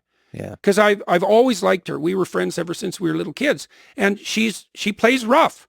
And I like that, as it turns out. Now, that doesn't mean it isn't a pain from time to time. But, you know, and that is going to be a temperamental issue to some degree and an issue of negotiation. Like, she plays rough, but fair. And the fair part has been establishing that's been part of our ongoing negotiation. And part of it is in the play, you get to find out about yourself or what your temperament is. Because I don't think that's clear until it's tested. Oh, definitely not. Definitely not. You find out all sorts of things about yourself in a relationship. That's for sure. Well, and partly the reason that there is provocativeness, especially from women in relationship to men, is they want to test them out. It's like, can you hold your temper when someone's bothering you? Well, why would a woman want to know that? Well, maybe she doesn't want you to snap and hurt her kids. And so how's she going to find that out? Ask you? Well, you're going to say, well, I'd never do that. It's like, never, eh? Let's find out if it's never. So we don't know how people test each other out in relationships, or why exactly, but it's intense and necessary. What's in general should a man's relationship with temper be? You should have one, and you should be able to regulate it. Like, that's part of that attractiveness of the monstrous that characterizes women's fantasies. Right? Because, and Nietzsche pointed this out too. Go back to Nietzsche, you know. Yeah. One of Nietzsche's claims was that most of what passes for morality is nothing but cowardice. You know, yeah. I'd never cheat on my wife. It's like, is there anybody asking you to that you actually find attractive? Or are there dozens of people asking you to that you find attractive? It's like, well, I would never cheat. It's like, no, you just don't have the opportunity. Now, I'm not saying that everyone's in that position, you know, that they would cheat even if they had the opportunity, because that's not true. And it's the same with regards to, oh, I'm a peaceful man. It's like, no, you're not. You're just a weak coward. You wouldn't dare have a confrontation, physical or metaphysical. And you're passing it off as morality because you don't want to come to terms with the fact of your own weakness and cowardice. And part of that what I would say is twisted pseudo-Christian morality that Nietzsche was criticizing was exactly of that sort. And it tied into resentment and envy. And he tied that in explicitly. Said that failure in life masked by the morality that's nothing but weak cowardice turns to the resentment that undermines and destroys everything, and that does that purposefully. Yeah, I think he was criticizing if under the facade of niceness, there's an ocean of resentment. Yeah, that's for sure. That for sure. That's also the danger of being too forthcoming with people. See, this is another thing, let's say, about my wife, who's not particularly agreeable. It's like, she's not particularly agreeable, but she's not resentful. And that's because she doesn't give things away that she isn't willing to. And if you're agreeable and nice and you're conflict avoidant, you'll push yourself too far to please the other person. And then that makes you bitter and resentful. So that's not helpful. Do you think you'll be in trouble for saying this on a podcast later? No, we know each other pretty well. And like I said, it's a trait that I find admirable. It's provocative and challenging. And it seems to work. Well, we've been together 50 years, so. Quick pause, bathroom break. If we can descend from the realm of ideas down to history and reality, I would say the time between World War I and World War II was one of history's biggest testing of ideas, and really the most dramatic kinds of ideas that helped us understand the nature of good and evil. I just want to ask you sort of a question about good and evil. Churchill, in many ways, was not a good man. Stalin, as you've documented extensively, was a horrible man. But you can make the case that both were necessary for stopping an even worse human being in Hitler. So to what degree do you need monsters to fight monsters? Do you need bad men to be able to fight off greater evils? It's everything in its proper place is the answer to that. You know, we might think that our life would be easier without fear, let's say. We might say that our life would be easier without anger or pain. But the truth of the matter is that those things are beneficial, even though they can cause great suffering, but they have to be in their proper place. And that capacity that could in one context be a terrible force for evil can, in the proper context, be the most potent force for good. A good man has to be formidable. And partly what that means, as far as I can tell, is that you have to be able to say no. And no means, like, I thought a lot about no, working as a clinician, because I did a lot of strategic counseling with my clients in a lot of extremely difficult situations. And I learned to take apart what no meant. And also when dealing with my own children, because I used no sparingly, because it's a powerful weapon, let's say. But I meant it. And with my kids, what it meant was, if you continue that pattern of behavior, something you do not like will happen to you with 100% certainty. And when that's the case and you're willing to implement it, you don't have to do it very often. With regards to monstrosity, it's like weak men aren't good. They're just weak. That's Nietzsche's observation. That's partly, again, why he was tempted to place the will to power, let's say, and to deal with that notion in a manner that, when it was tied with the revaluation of all values, was counterproductive. And counterproductive in the final analysis. It's not like there wasn't something to what he was driving at. You know, formidable men are admirable, and don't mess with them. Douglas Murray's a good example of that. He's a rather slight guy, but he's got a spine of steel, and there's no more than a bit of what's a monstrous in him. And Jocko Willink is like that, and Joe Rogan is like that, and you're like that. But there's a different level. I mean, if you look, to me, Churchill might represent the thing you're talking about, but World War II, Hitler would not be stopped without Stalin. Well, I wonder, yes. And if I may insert into this picture of complexity, Hitler would have not stopped until he enslaved and exterminated the entirety of the Slavic people. The Jewish people, the Slavic people, the Gypsies, everybody who's not Aryan.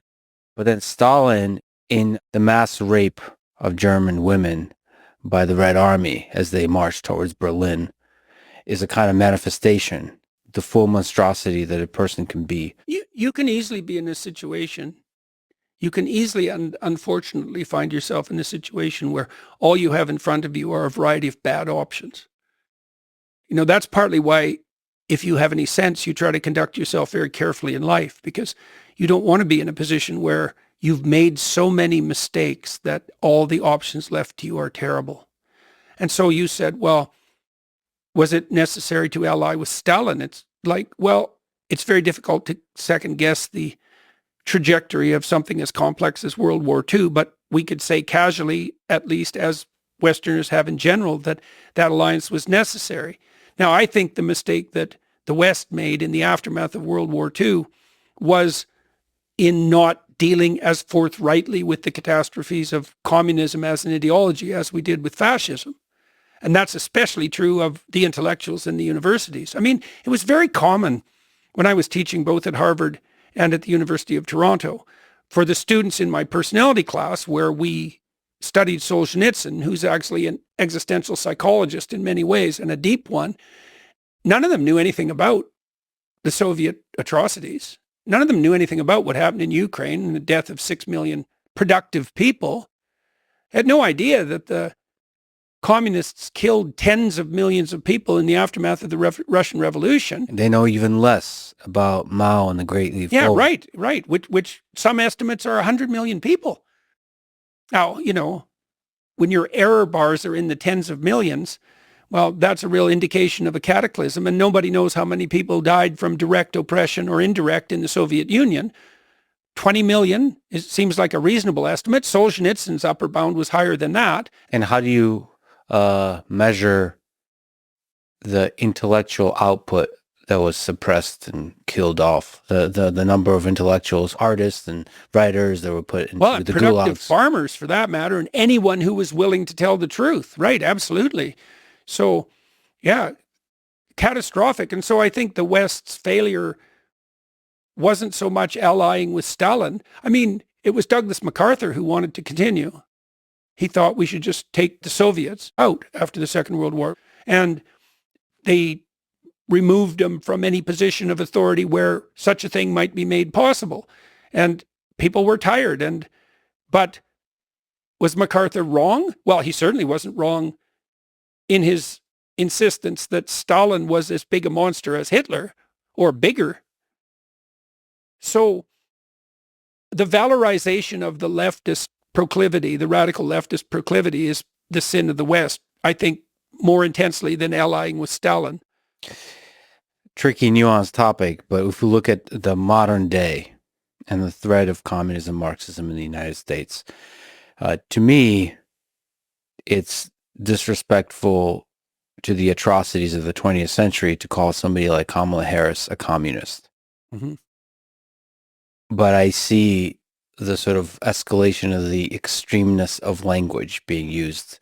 When you call somebody like Donald Trump a fascist, Mm-hmm. then it makes total sense to then use similar extreme terminology for somebody like Kamala Harris. But maybe I could ask your evaluation. If you look at the political landscape today, somebody like Joe Biden and Kamala Harris. Well, the first thing I would say is that I think that viewing the political landscape of today as a political landscape is actually wrong. I think it's not the right frame of reference, because what I see happening are a very small percentage of dark tetrad personality types, so Machiavellian, manipulative, narcissistic, wanting undeserved attention, psychopathic, that makes them predatory parasites, and sadistic, because that goes along with the other three. That's about, in the serious manifestation, that's probably 3 to 5% of the population. And they're generally kept under pretty decent control by civilized people and stable social interactions. I think that their machinations are disinhibited by cost-free social media communication. So they gain disproportionate influence. Now, these people want undeserved recognition and social status and everything that goes along with it, and they don't care how they get it. Because when I say they want that, I mean that's all they want. So in the realm of social media, you mentioned yes, but are you also suggesting that they're overrepresented in the realm of politics, politicians, and so on? They're overrepresented in the realm of fractious political discourse because they can use ideas. First of all, they can use, let's say, the benevolent ideas of the right and the benevolent ideas of the left, either one, and switch back and forth for that matter, as a camouflage for what they're actually up to. So how do you've interviewed a lot of people and you have a really powerful mind. You have a good read on people. So how do you know when you're sitting across from a psychopath? I wouldn't say that I do know. In normal social circumstances, we have evolved mechanisms to keep people like that under control. Let's say that you and I have a series of interactions and you screw me over once. I'm not going to forget that. Now, I might not write you off because of the one time. But if it happens 3 times, it's like, we're not going to play together anymore. And in normal times, most of our social networks are connected and interacting. So like if you ripped me off 3 times and I noted that, I'm going to tell everybody I know, and they're going to tell everybody they know, and soon everyone will know, and that's the end of your tricks. But that assumes that we know who you are and we're in continual communication. Well, all of that's gone online. So anonymity does that, and so does the amplification of emotional intensity by the social media platforms and their algorithms. I think what we're doing, this is happening on Twitter continually, is we're giving the 5% of psychopaths a radically disproportionate voice. And what they're doing is there's a bunch of them on the left and they're all, we're so compassionate. And there's a bunch of them on the right. And at the moment, they're all, we're so Christian and free speech oriented. It's like, no, you're not. You're a narcissistic psychopaths. And that's your camouflage. And you hide behind your anonymity and you use fractious and divisive language to attract fools and to elevate your social status and your clout. And not only that, to gain, what would you say, satisfaction for your sadistic impulses. See, the problem is it's hard to tell who is the psychopath and who is a heterodox truth seeker. Yeah, well, if you were charitable about Tucker Carlson's recent interview, you'd say that was exactly the conundrum he faced. And it is hard. Like, I've thought about, for example, interviewing Andrew Tate. And I thought, I don't think so. And then I thought, why? I figured it's not obvious to me at all that he wouldn't charm me. So I knew this guy, Robert Hare. Robert Hare was the world's foremost authority on psychopathy. He established the field of clinical analysis of psychopathic behavior. And Hare was a pretty agreeable guy. So he would give people the benefit of the doubt. And he interviewed hundreds of serious psychopaths, like imprisoned violent offenders. And he told me in one of our conversations that every time he sat down with a violent offender psychopath, and he had a measure for psychopathy that was a clinical checklist, so he could identify the psychopaths from just the, say, run-of-the-mill criminals. Every time he sat down with them, they pulled the wool over his eyes. And it wasn't, he videotaped the interviews. And it wasn't until later when he was reviewing the videos that he could see what they were doing. But in person, their tricks were more sophisticated than his detection ability. Well, okay, this is fascinating because, again, you're a great interviewer. I would love it if you interviewed somebody like Putin. So this idea that you are a fool in the face of psychopathy, it just doesn't jive with me. I'm an agreeable guy. That's the problem. I'll give people the benefit of the doubt. Right. But that's good because the way you reveal psychopathy is by being agreeable, not weak, but seeking with empathy to understand the other person. And in the details, in the little nuanced ways that they struggle with questions, the psychopathy is revealed. So we're kind of, just to separate the two things. So one, overrepresentation of psychopathy online with anonymity, that's a serious, fascinating problem. But in the interview, one-on-one, I don't know if the job of a human being in conversation is to not talk to psychopaths, but to talk, how would you interview Hitler? Well, I've had very difficult clinical interviews with people in my clinical practice. And so how do you approach that? Well, I really probably approach that the way I approach most conversations. And it's something like, I'm going to assume that you're playing a straight game. but I'm going to watch. And if you throw the odd crooked maneuver in, then I'll note it. And after you do it 3 times, I'll think, okay, I see. I thought we were playing one game, but we're actually playing another one. And if I'm smart enough to pick that up, that usually works out quite successfully for me. But I'm not always smart enough to pick that up. But see, here's the nice thing. There's a one-on-one conversation that's not recorded is different than one that's listened by a lot of people, because I would venture I trust the intelligence of the viewer and the listener to detect even better than you. Yes, and I think that's true, by the way. To detect the psychopathy. Yeah, I've had the odd interview with people that I wasn't happy with having organized because I felt that I had brought their ideas to a wider audience than might have been appropriate. But my conclusion and the conclusion of my producers and the people I talked to was that we could run the interview, the discussion, and let the audience sort it out. And I would say they do. So I think as a general rule of thumb, that's true. And I also think that the long form interviews are particularly good at that because it's not that easy to maintain a manipulative stance, especially if you're empty for like 2.5 hours. Yes. You get tired, you get irritable, you show that you lose the track, you're going to start leaking out your mistakes. And that actually is the case for all the world leaders. I would say 1 hour is too short. Something happens at like 2 hour plus mark where you start to leak. And I'm trusting the intelligence of the listener to sort of to detect that. Yeah, and it might be the intelligence of the distributed crowd. And I mean, that is what I've seen with the YouTube interviews, is that it's hard to fool people as such over a protracted period of time. And I guess it's partly because everybody brings a slightly different set of falsehood detectors to the table. And if you aggregate that, it's pretty damn accurate.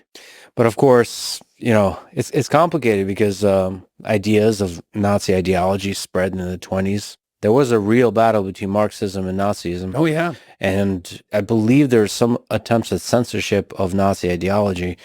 Censorship very often does the opposite. It gives the fringe ideologies power if they're being censored, because that's an indication that the man in power doesn't want the truth to be heard. This kind of idea, and that just puts fuel to the fire. It also motivates the paranoid types, because one of the reasons that paranoia spirals out of control is because paranoid people almost inevitably end up being persecuted because they're so touchy and so suspicious that people start to walk on eggshells around them as if there are things going on behind the scenes. And so then they get more distrustful and more paranoid. And eventually they start misbehaving so badly that they are actually persecuted, often by legal authorities. And, it's down the rabbit hole they go.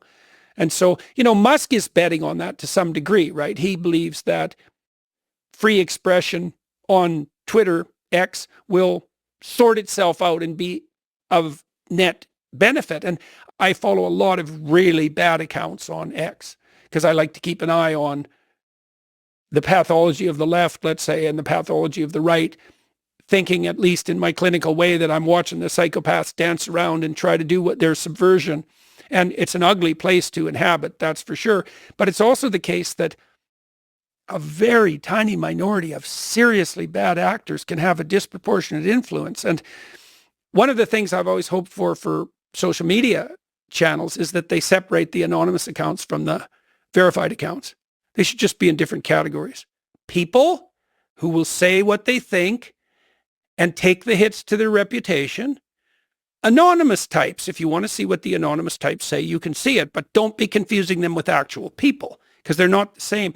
We know that people behave more badly when they're anonymous. That's a very well-established psychological finding.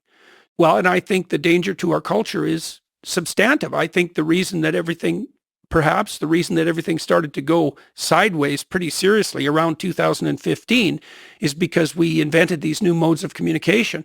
We have no idea how to police them. And so the psychopathic manipulators, they have free rein. About 30% of the internet is pornography. A huge amount of internet traffic is outright criminal. And there's a penumbra around that that's psychopathic, narcissistic, troublemaking trolls. And that might constitute the bulk of the interactions online. And it's partly because people can't be held responsible. So the free riders have free reign. It's a fascinating technical challenge Yeah. of how to make our society resilient to the psychopaths on the left and the right. Yeah. It might be the fundamental problem of the age, given the amplification of communication by our social networks. And so to generalize across psychopaths, you could also think about bots. Yeah. Which behave similar to psychopaths in their certainty and not caring. They're maximizing some function. They're not caring about anything else. Attention, yeah. Short-term attention, even worse. Yeah, because you might, that's another problem, eh? Like if the algorithms are maximizing for the grip of short-term attention, they're acting like immature agents of attention, right? And so then imagine the worst case scenario is negative emotion garners more attention. And short-term gratification garners more attention. So then you're maximizing for the grip of short-term attention by negative emotion. I mean, that's not going to be a principle. If we were talking earlier about, unsustainable unifying axioms, that's definitely one of them. Maximize for the spread of negative attention, negative emotion that garners short-term attention. Jesus, brutal. I tend to not think there's that many psychopaths. So maybe to push back a little bit, it feels like there's a small number of psychopaths. 3 to 5% is the estimate worldwide. In terms of humans, sure. But in Yeah. terms of the pattern of stuff we see online, my hope is that a lot of people on the extreme left and extreme right, or just the trolls in general, are just young people kind of going through the similar stuff that we've been talking about, trying on the cynicism and the resentment. There's a drug aspect to it. There's a pull to that. To talk shit about somebody, to take somebody down.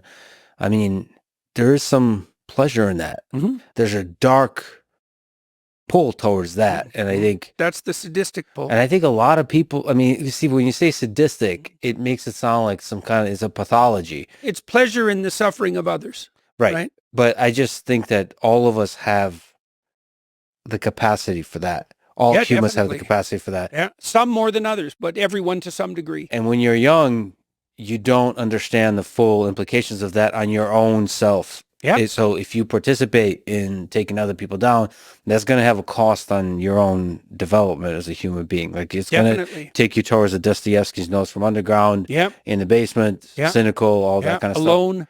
Which is why a lot of young people try it out. The reason is you get older and older, you realize that there's a huge cost to that, so you don't do it. But there's young people that, so like I would like to sort of believe and hope that a large number of people who are trolls are just trying out the derision. No doubt. And then so they can be saved.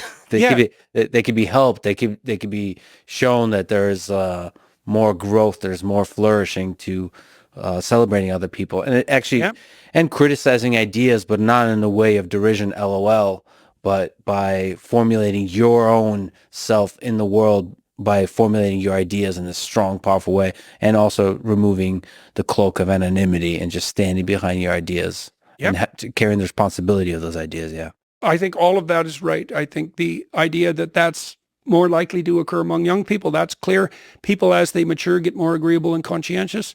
So we actually know that what you said is true technically. It's definitely the case that there's an innate tilt towards pleasure in that sort of behavior, and it is associated to some degree with dominance striving. And I do think it's true, as you pointed out, that many of the people who are toying with that pattern can be socialized out of it. In fact, maybe most people. Even the repeat criminal types tend to desist in their late 20s. So imagine that, 1% of the criminals commit 65% of the crimes. So imagine that 1% are the people that you're really concerned with. They often have stable patterns of offending that emerged in very, very young, like even in infancy, and continued through adolescence and into adulthood. If you keep them in prison until they're in the middle of their late 20s, most of them stop. And that might be the easiest way to understand that might just be delayed maturation. So are most people salvageable? Yes, definitely. Is everyone salvageable? Well, at some point it becomes, first of all, they have to want to be salvaged. That's a problem. But then it also becomes something like, well, how much resources are you going to devote to that? Like the farther down the rabbit hole you've gone, the more energy it takes to haul you up. So there comes a point where the probability that you'll be able to get enough resources devoted to you to rescue you from the pit of hell that you've dug is zero. And that's a very sad thing. And it's very hard to be around someone who's in that situation. Very, very hard. And it seems that it's more likely that the leaders of movements are going to be psychopaths, and the followers of movements are going to be the people that we're mentioning that are kind of lost themselves to the ideology of the movement. Well, we know that what you said is true even historically to a large degree, because Germany was successfully denazified. And it's not like everybody who participated in every element of the Nazi movement was brought to justice, not in the least. The same thing happened in Japan. So to some degree, the same thing happened in South Africa, right? And it's the case, for example, also in the stories that we were referring to earlier, the biblical stories, the patriarchs of the Bible. Most of them are pretty bad people when they first start out. Like Jacob's a really good. Jacob is the one who becomes Israel. He's a major player in the biblical narrative, and he's a pretty bad actor when he first starts out. He's a mama's boy. He's a liar. He steals from his own brother, and in a major way, he deceives his father. He's a coward, and yet he turns his life around. So be careful, the leaders you idolize and worship. So, but then it's not always clear to know who is the good and who's the evil. Yeah. It's hard. You have been through some dark places in your mind over your life. What have been some of your darker hours, and how did you find the light? Well, I would say I started contending with the problem of evil very young, 13 or 14. And that's been that was my main motivation of study for 30 years, I guess, something like that. At the end of that 30 years, it became more and more, I became more and more interested in fleshing out the alternative. Like once I became convinced that evil existed, and that was very young, I always believed that if you could understand something well enough that you could formulate a solution to it. But it turns out that seeing evil and understanding that it exists is less complicated than a technical description of its opposite. Like, what is good? You can say, well, it's not that, for sure. It's not Auschwitz. How about we start there? It's as far from Auschwitz as you can get. It's as far from enjoying being an Auschwitz camp guard as you can get. Okay, well, where are you when you're as far away from that as you could possibly get? What does that mean? And it does have something to do with play, as far as I'm concerned. Like, I think the antithesis of tyranny is play. So that took me a long time to figure out that specifically, And so that was very dark. Like, I spent a lot of time studying the worst behaviors that I could discover abstractly in books, but also in my clinical practice and in my observations of people. And so that's rough. More recently, I was very ill and in a tremendous amount of pain, like that lasted pretty much without any break for 3 years. And what was particularly useful to me then was the strength of my relationships, my immediate relationships, my friendships. Also the relationships that I had established more broadly with people, because by the time I became ill, I was reasonably well known and people were very supportive when I was having trouble, and that was very helpful. But it's certainly the case that it was the connections I had, particularly with my family, but also with my friends, that were the saving grace. And that's something to know, I mean, it's necessary to bear the burdens of the world on your own shoulders. That's for sure. The burdens of your own existence and whatever other responsibilities you can mount. But that by no means means that you can or should do it alone. And so, you might say, well, welcoming the adversity of life as a redemptive challenge is a task that's beyond the ability of the typical person or even maybe of anyone. But then when you think, well, you're not alone, maybe you're not alone socially, you're not alone familial, maybe you're not alone metaphysically as well. There's an insistence, and I think it's true, there's an insistence, for example, in the Old and the New Testament alike, that the more darkness you're willing to voluntarily encounter, the more likely it is that the spirit of Abraham and the patriarchs will walk with you. And I think that's right. Like, I think it's sort of technically true in that the best parts of yourself make themselves manifest. If you want to think about it that way, the best parts of yourself, whatever that means, make themselves manifest when you're contending actively and voluntarily with the most difficult challenges. Why wouldn't it be that way? And then you could think, well, that's yourself. It's like, well, are the best unrevealed parts of you yourself? Well, no, they're a kind of metaphysical reality. They're not yet manifest. They only exist in potential.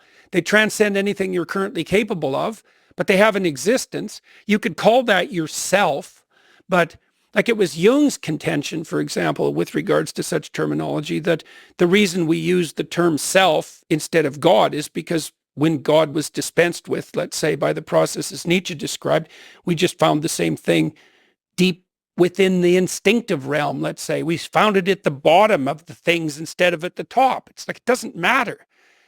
It doesn't matter fundamentally. What matters is whether or not that's a reality. And I think it's the fundamental reality, because I do think that the deeper you delve into things, this is what happens to Moses when he encounters the burning bush. So Moses is just going about his life. He's a shepherd. He's an adult. He has wives. He has children. He has responsibilities. He's left his home and he's established himself. And so things are pretty good for Moses. And then he's out by Mount Horeb in that story, but it's the central mountain of the world. It's the same mountain as Sinai, which is the place where heaven and earth touch. And he sees something that grabs his attention, right? That's the burning bush. And bush is a tree. That's life. That's the tree of life. And the fact that it's on fire that's life exaggerated, because everything that's alive is on fire. And so what calls to Moses is like the spirit of being itself, and it tracks him off the beaten track, and he decides to go investigate. So Moses is everyone who goes off the beaten track to investigate. And so as he investigates, he delves more and more deeply until he starts to understand that he's now walking on sacred ground. So he takes off his shoes, and that's a symbolic reference of identity transformation. He's no longer walking the same path. He no longer has the same identity. He's in a state of flux. And that's when what happens is that he continues to interact with this calling. And Moses asks what it is that's being revealed. And God says, I'm the spirit of being itself. That's basically the answer. I am what I am. It's a more complex utterance than that. I am what I will be. I am what was becoming. It's all of that at the same time. It's the spirit of being that's speaking to him, the spirit of being and becoming. And it tells Moses that he now, because he's delved so deeply into something so compelling, his identity is transformed and he's become the leader who can speak truth to power. And so he allies himself with his brother Aaron, who's the political arm and who can communicate, and he goes back to Egypt to confront the tyrant. And that's an indication of that idea that if you wrestle with life properly, that the spirit of being and becoming walks with you. And it's like, how can that not be true? Because the contrary would be that there would be no growth in challenge. Well, you have to be infinitely nihilistic to believe that. It's obvious, but it's also just fascinating that hardship is the thing that is that ends up being the catalyst for delving deeply. It's hardship voluntarily undertaken. Well, and it's crucially true. Look, if you bring someone into therapy, let's say they're afraid of elevators, and you trick them into getting near an elevator, you'll make them worse. Mm-hmm. But if you negotiate with them so that they voluntarily move towards the elevator on their own recognizance, they'll overcome their fear and they become generally braver. But it has to be voluntary. See, I got to push back and explore with you the question of voluntarily. Yeah. Let's look at Nietzsche. Yeah. He suffered through several health issues throughout his life. Migraines, eyesight issues, digestive problems, depression with suicidal thoughts. And yet he is one of the greatest minds in the history of humanity. So were these problems that he was suffering arguably involuntarily a feature or a bug? That's a good question. The same thing happens in the story of Job, because Job is a good man. God himself admits it. And Satan comes along and says to God, I see you're pretty proud of your man there, Job. God says, yeah, he's doing pretty well. And Satan says, I think it's just because things are easy for him. Let me have a crack at him and see what happens. And God says, yeah, I think you're wrong. Do your worst. Right, and that's how people feel when those slings and arrows come at them, let's say like Nietzsche. Well, Job's response to that, now the story is set up so that what befalls Job is actually quite arbitrary, right? These catastrophes that you're describing. The voluntarism in Job is his refusal to despair even in the face of that adversity. And that seems like something like an expression of voluntary free will. He refuses to lose faith. And the way the story ends is that Job gets everything back and more. And, so that's a descent and ascent story. And a cynic might say, well, the ends don't justify the means. And I would say, fair enough, but that's a pretty shallow interpretation of the story. What it indicates instead is that if you're fortunate, because let's not forget that, and you optimize your attitude even in the face of adversity, that it's not infrequently the case that your fortunes will reverse. And I've found that in many situations, the journalists whose goal was most malicious in relationship to me, who were most concerned with improving their own, what would you say, fostering their own notoriety and gaining social status at my expense, were the ones who did me the greatest favor. Those were the interviews that went viral. And so that's interesting, because they were definitely the places where the most disaster was at hand. And I felt that in the aftermath. Every time that happened, my whole family was destabilized for like 2 months because it wasn't obvious at all which way the dice were going to roll. But you leaned into that. So in a sense that there's this kind of a transformation from the involuntary to the voluntary. Basically saying, bring it on. That act of bring it on turns the involuntary hardship into voluntary hardship. Well, not necessarily, let's say, but you could say that's your best bet. Well, I'm never going to say that you can transcend all catastrophe with the right attitude, because that's just too much to say. But I could say that in a dire situation, there's always an element of choice. And if you make the right choices, you improve you improve your chances of success to the maximal possible degree. It might be too much to say, but nevertheless could be true. Viktor Frankl, Marcus Aurelius. Mm-hmm. Well, that's what the resurrection story proclaims, is that, even under the darkest imaginable circumstances, the fundamental finale is the victory of the good. And that seems to me to be true. Do you have regrets when you look back at your life in the full analysis of it? Well, as I said, I was very ill for about 3 years, and it was seriously brutal. Like this is no lie, every single minute of that 3 years was worse than any single time I'd ever experienced in my entire life up to that. So that was rough. Was the roughest the physical or the psychological? Pain. Just literal pain. Yep. Yeah, I was walking like 10 to 12 miles a day. Rain or shine, winter, didn't matter. Not good. And it was worse than that because as the day progressed, my pain levels would fall until by 10, 11 at night, when I was starting to get tired, I was approaching, what would you say? I was approaching something like an ordinary bad day. But as soon as I went to sleep, then the clock was reset and all the pain came back. And so it wasn't just that I was in pain, it was that sleep itself became an enemy. And that's really rough, man, because sleep is where you take refuge. You know, you're worn out, you're tired, and you go to sleep and you wake up and it's something approximating a new day. This was like Sisyphus on steroids.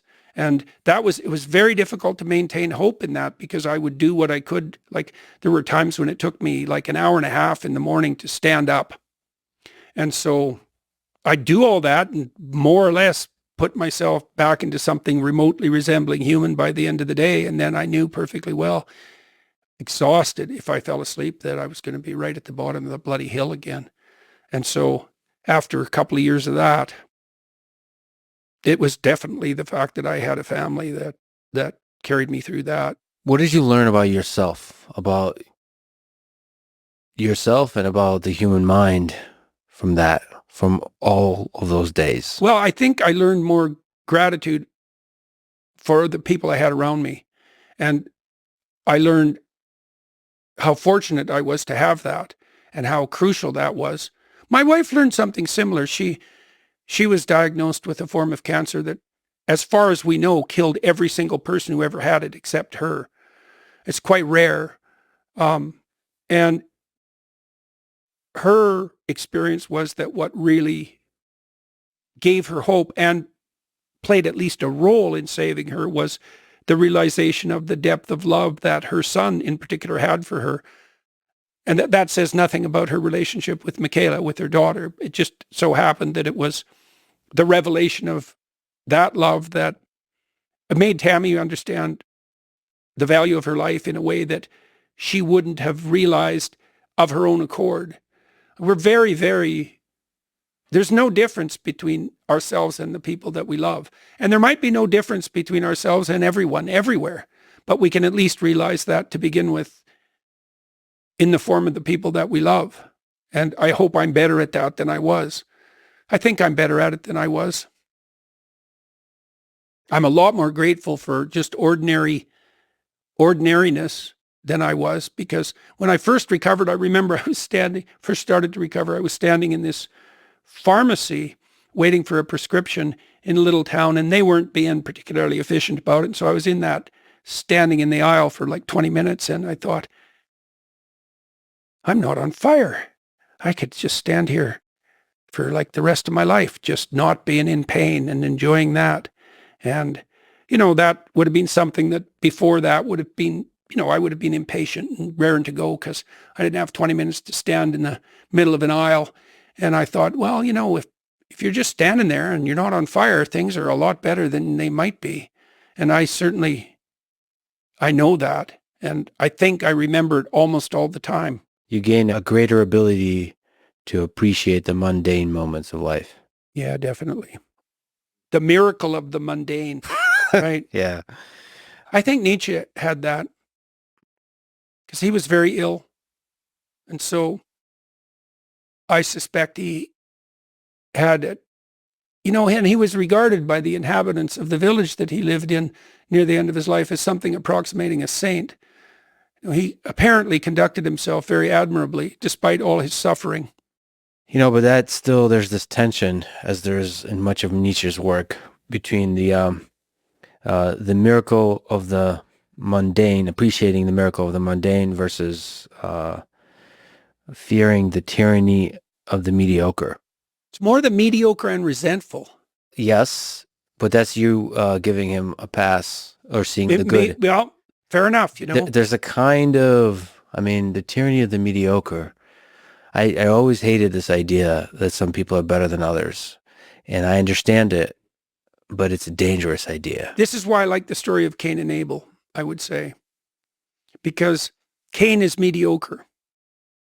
But that's because he refuses to do his best. It's not something intrinsic to him. And I actually think that's the right formulation because, I had people in my clinical practice who they were lost in many dimensions from the perspective of comparison. One woman I remember in particular who, man, she had a lot to contend with. She was not educated. She was not intelligent. She had a brutal family, like terrible history of psychiatric hospitalization. And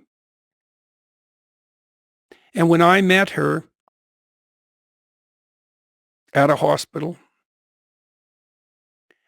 she was an outpatient from the psychiatric ward, and she had been in there with people that she thought were worse off than her, and they were.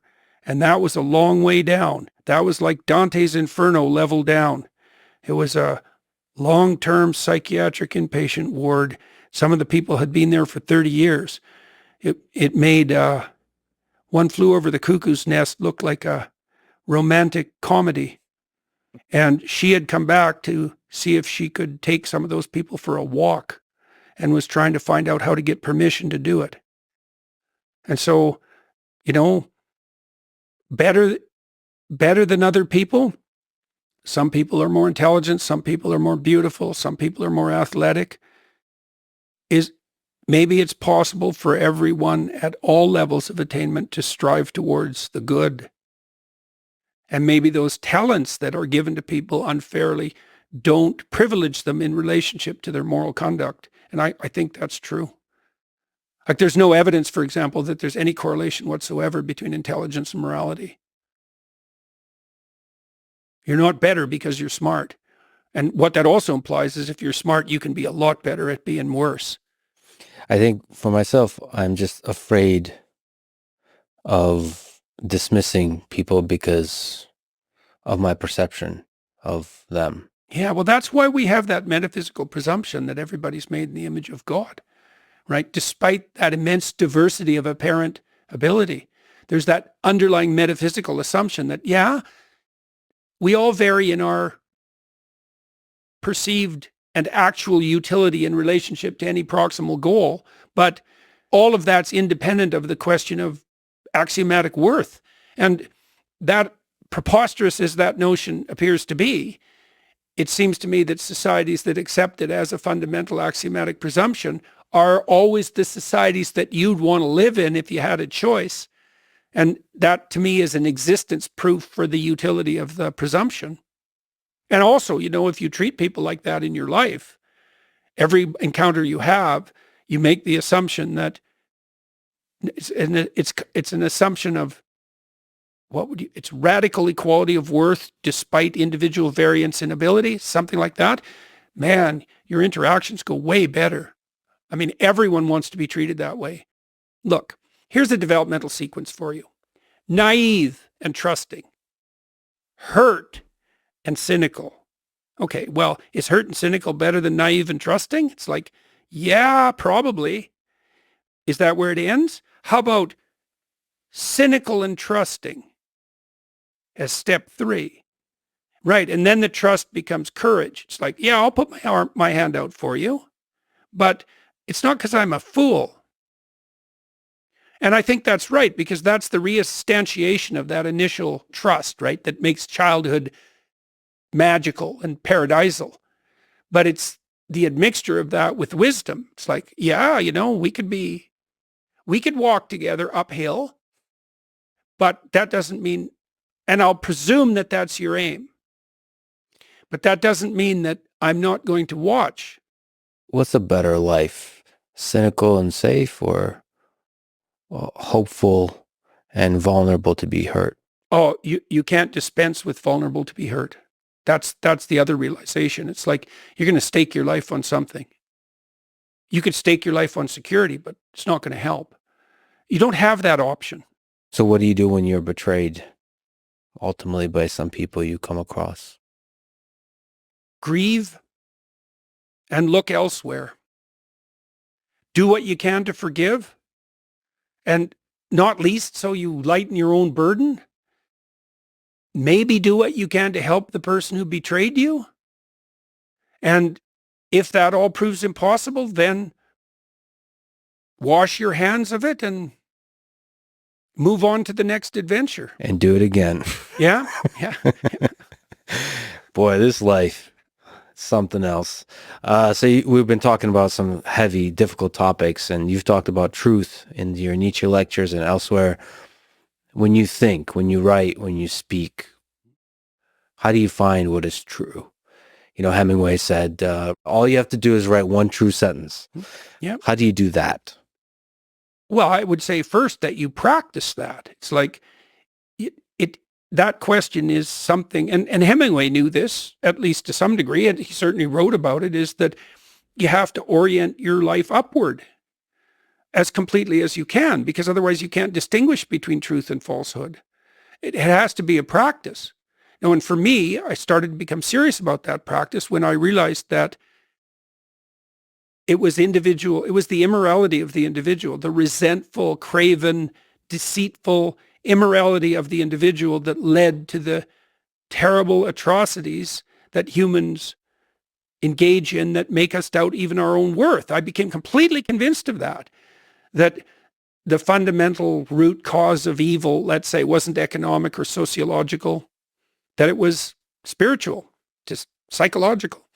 And that if that was the case, you had an existential responsibility to aim upward and to tell the truth. And that everything depends on that. And I became convinced of that. And so then, look, you set your path with your orientation. That's how your perceptions work. As soon as you have a goal, a pathway opens up to you and you can see it. And the world divides itself into obstacles and things that move you forward. And so the pathway that's in front of you depends on your aim. The things you perceive are concretizations of your aim.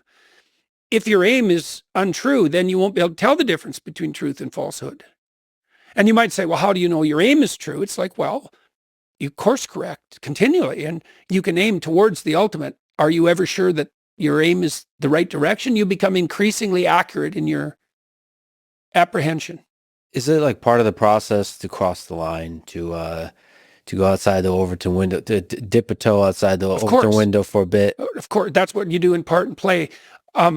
I was at the Comedy Mothership and every single comedian was like completely reprehensible.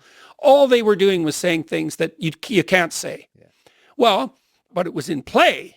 What I'm trying to do in my lectures is I'm on the edge. Like I have a question I'm trying to address and I'm trying to figure it out. I don't know where the conversation is going. Truly, like it's an exploration. And I think the reason that the audiences respond is because they can feel that. It's a high wire act, and I could fail. And, my lectures have degrees of success. Sometimes I get real fortunate and there's a perfect narrative arc. I have a question, I'm investigating it. It comes to a punchline conclusion just at the right time. And it's like the whole act is complete. And sometimes it's more fragmented, but I can tell when the audience is engaged because everyone's silent. Mm-hmm. Except maybe when they're laughing. But there's a kind of sense that you're arguing with yourself when you're lecturing. And it's beautiful. It's really beautiful and powerful to watch. Like Nietzsche does the same. There's contradictions in what you're saying. There's a struggle in what you're saying.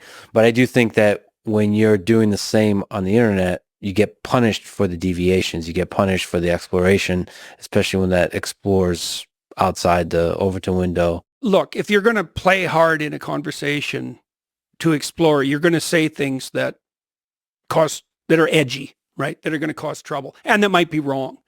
And that's another reason why free speech protection is so important. You actually have to protect the right, let's say in the optimal circumstance, you have to protect the right of well-meaning people to be wrong. Yeah. Now, you probably have to go beyond that to truly protect it. You have to even protect the right of people who aren't meaning well to be wrong, and we also need that because we're not always well-meaning.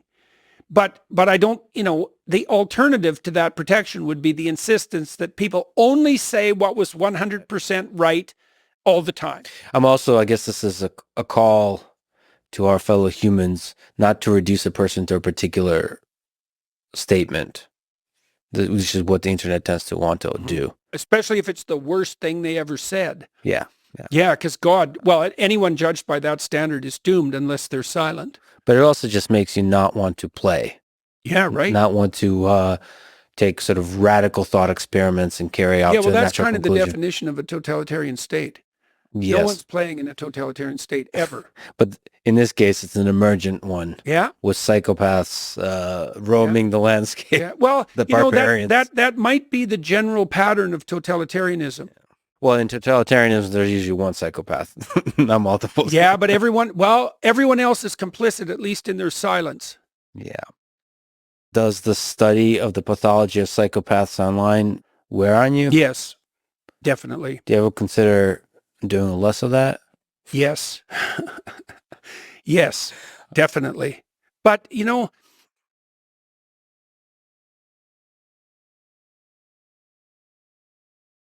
probably I experienced most of that on X. But that's also where I find most of my guests. That's also where I get a sense of the zeitgeist, which is necessary. For example, if you're going to be a podcast host, it's necessary for me to make my lectures on point and up to date, to get a sampling of the current moment. You have to be of the moment in many ways to function at a high level. Is there a price? There's a price to be paid for that, because you're exposed to everything in a sense. And you can also oversample the darkness. Yeah, definitely. And it can make you more and more cynical. Yeah, well, it's a danger, right? Yeah. Well, luckily for me, I have many things that counterbalance that: the familial relationships we talked about, the friendships, and then also all of the public things I do are positive. The lecture tours, for example, which I'm on a lot, they're basically 100% positive. So I'm very well buttressed against that. That's great to hear. Darker element. As a fan in the arena watching the gladiators fight, your mind is too important to be lost to the cynical, to the battles with the abyss. Well, you have a moral obligation too to maintain a positive orientation. It's a moral obligation. Mm-hmm. The future is, of course, rife with contradictory possibilities, and I suppose in some ways the more rapid the rate of transformation, the more possibility for good and for evil is making itself manifest at any moment. But it looks like the best way to ensure that the future is everything we wish it would be is to maintain faith that that is the direction that will prevail. And I think that's a form of moral commitment when it's not just naive optimism. Well, Jordan, thank you for being courageous and being the light amid the darkness for many, many people. And thank you for once again talking today. Thanks very much for the invitation and for the conversations. It's always a pleasure to see you. And you're doing a pretty decent job yourself about there illuminating dark corners and bringing people upward. I mean, you've got a remarkable thing going with your podcast, and you're very good at it. Thank you, Jordan. Thanks for listening to this conversation with Jordan Peterson. To support this podcast, please check out our sponsors in the description. And now, let me leave you with some words from Friedrich Nietzsche. I would like to learn more and more to see as beautiful that which is necessary in things. Then I shall be one of those who make things beautiful. Thank you for listening, and hope to see you next time.